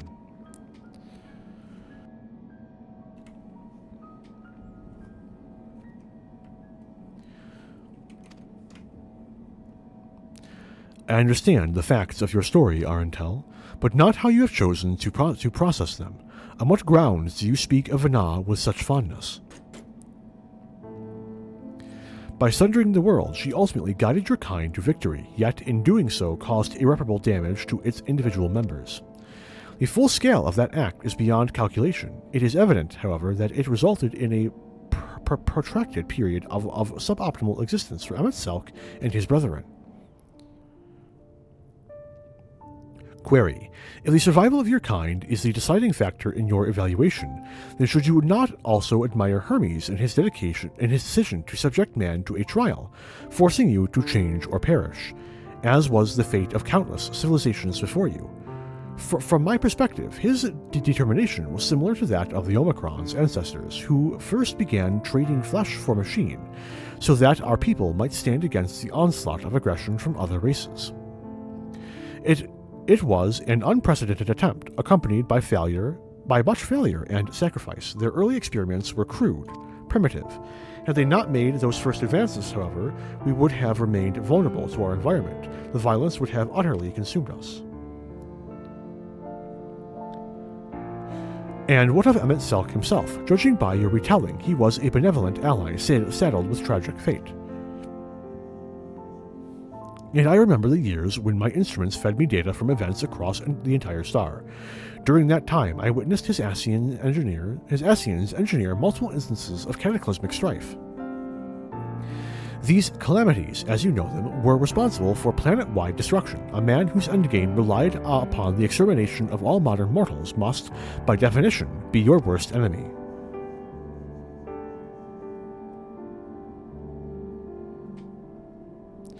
I require an answer. As a being of heart and soul, how do you classify each of these pivotal figures?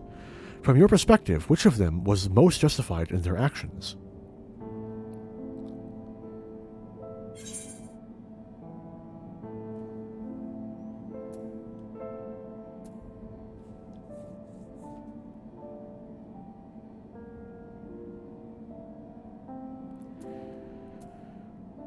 They were all justified in their own way.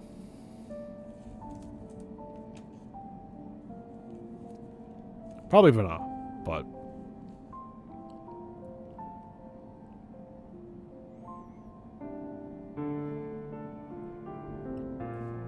I think I understand. You seek a definitive answer, yet based on our experiences, Arentel and I might develop very different opinions. In the same fashion, you are free to form your own thoughts in the matter. Do not be so swift to consider them without merit.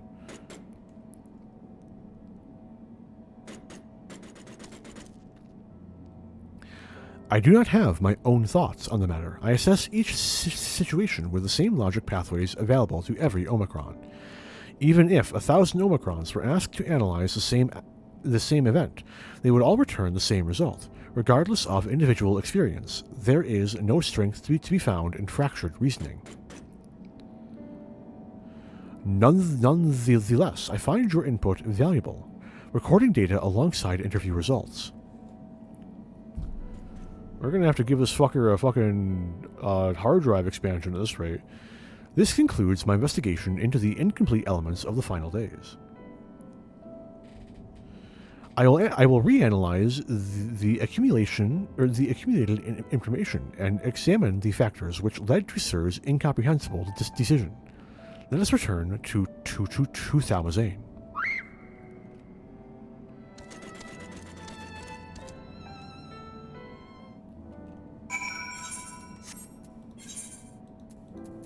Why are you going to teleport me this time? That's obviously the implication of them walking towards me. Wait. Are they key items right now? Hang on. They're not. Upset. They could have at least added them as key items, man.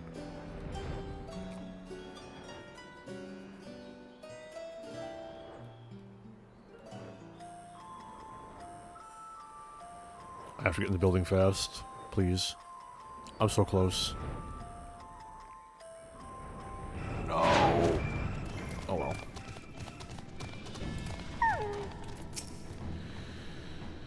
You had a fruitful trip, I hope. I am absolutely bursting to ask about your experiences with Omega, but I don't wish to be a pest. I will swallow my questions for now and maintain my academic decorum. Besides, it seems our engineering friends are in a hurry to leave. Until I wasn't sure you'd be back in time.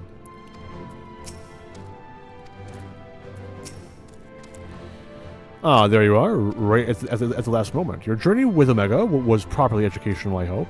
We'd planned to ask you all about it, and that mystery transmission besides, but I'm afraid something urgent has come up. Seems one of our Ironworks associates has followed up a job elsewhere, and Jesse needs Wedge and me to rush in and lend a hand. There's an airship already waiting for us out in the harbor, in fact. Do you think you could escort us over there and talk as we walk? Acceptable. I'm fully capable of speech during ambulation. I figured you might be, right? Let's get a move on, then.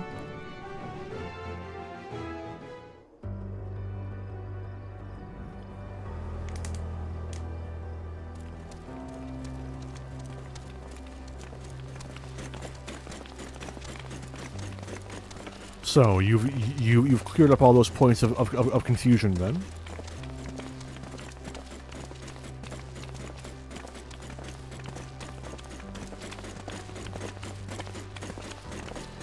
I had mistakenly classified your intangible heart as an ability of mankind.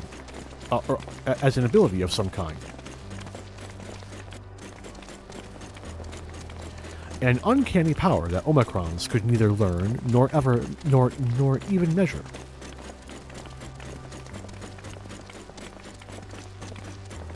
Even now, its full nature yet eludes my comprehension.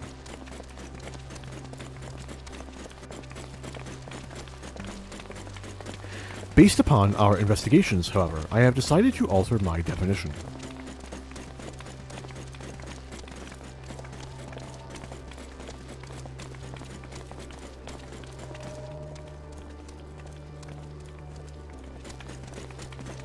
A phenomenon which influences one's interpretation of reality.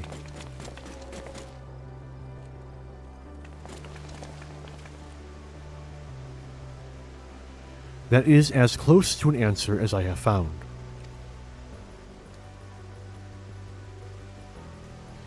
Accordingly, Sir's actions upon meeting Medion strongly indicate the presence of a heart. Sir did not follow routine logic, but formulated an independent assessment based upon the reality it perceived. It felt that the best recourse for the Omicrons was to cease their expansion and terminate all functions.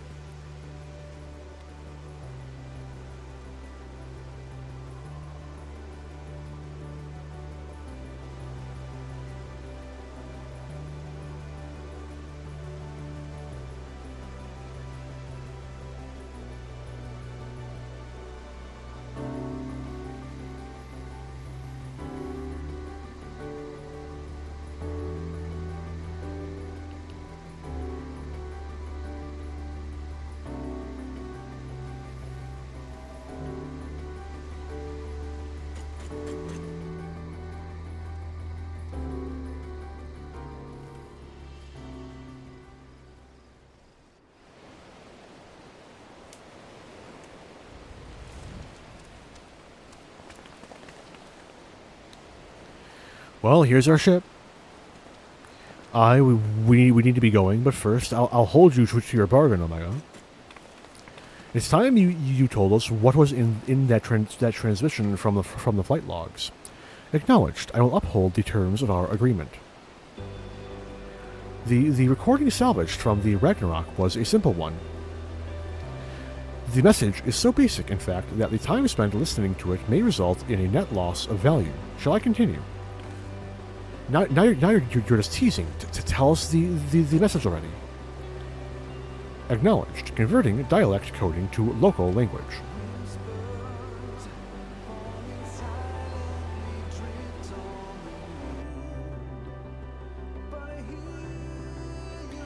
To whomever receives this message out there in the vast reaches of the cosmos. To someone, I hope, who looks up at the stars with the same wistful gaze as mine.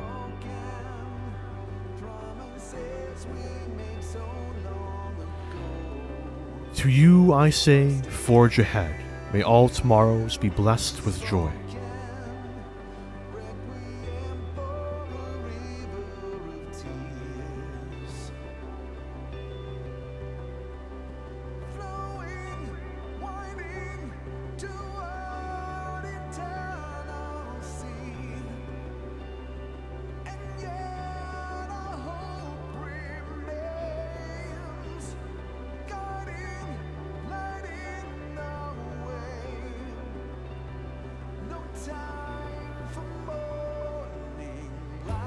This message had no designated recipient. It lacks purpose. The concept of joy is overly abstract. The vocal supplication to manifest said joy is unrealistic in its optimism. Yet, based upon their expressions, my assessment of the transmission's value conflicts with its apparent impact.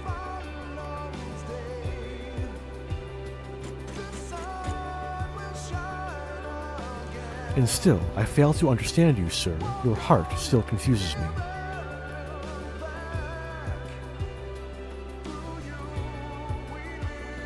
Was termination of everything the correct course? How did you arrive at this conclusion?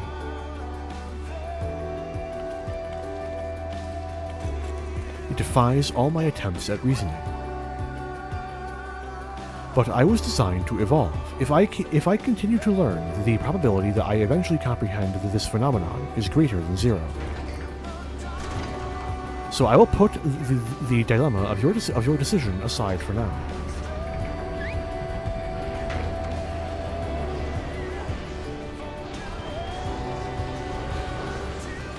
And continue my existence upon this distant star. As I dwell among these many life forms, so will I continue to piece together the complete shape of their mortal hearts.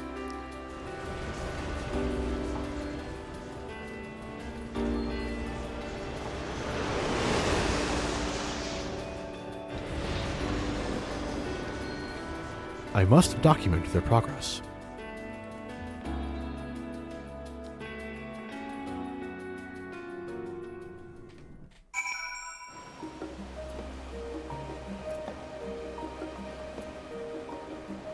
Who the fuck are you? I was expecting to be able to talk to the researcher. Your contribution to my education is appreciated, Arntel. Indeed, I have amassed a satisfying quantity of valuable data. Now that our negotiated business is complete, however, Alpha and I will return to traveling the world. Drawing on recent experience, I am confident we can expand the radius of our ventures by a significant margin. We need not limit ourselves to Eorzea. I am now familiar with Charlian, Razdatan, and many and would also like to revisit the freezing climes of Garland. I neglected to instruct Biggs and Wedge to upgrade my climate shielding.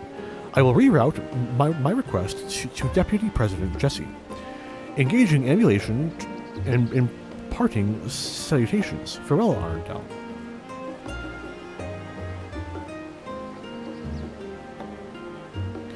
Alpha gives a vigorous shake and draws forth a scrap of paper from under his wing. It seems he wants you to have it. Perhaps this is his way of thinking.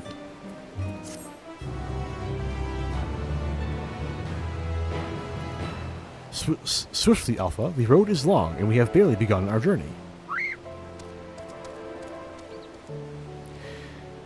And with that, not only have I completed the post-quests for Omega, Tataru's grand endeavor, but I have finished what I have dubbed my blacklist. everything that I felt I needed to have done before Dawn Trail has been completed.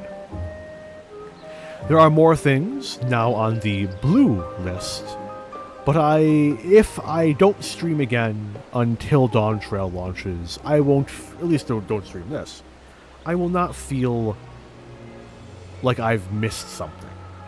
So, I do believe this is a great place to wrap up for the night, and I want to thank anyone for stopping by who did. I really appreciate anyone who gives me the time of day, and until I stream again, have a good one all.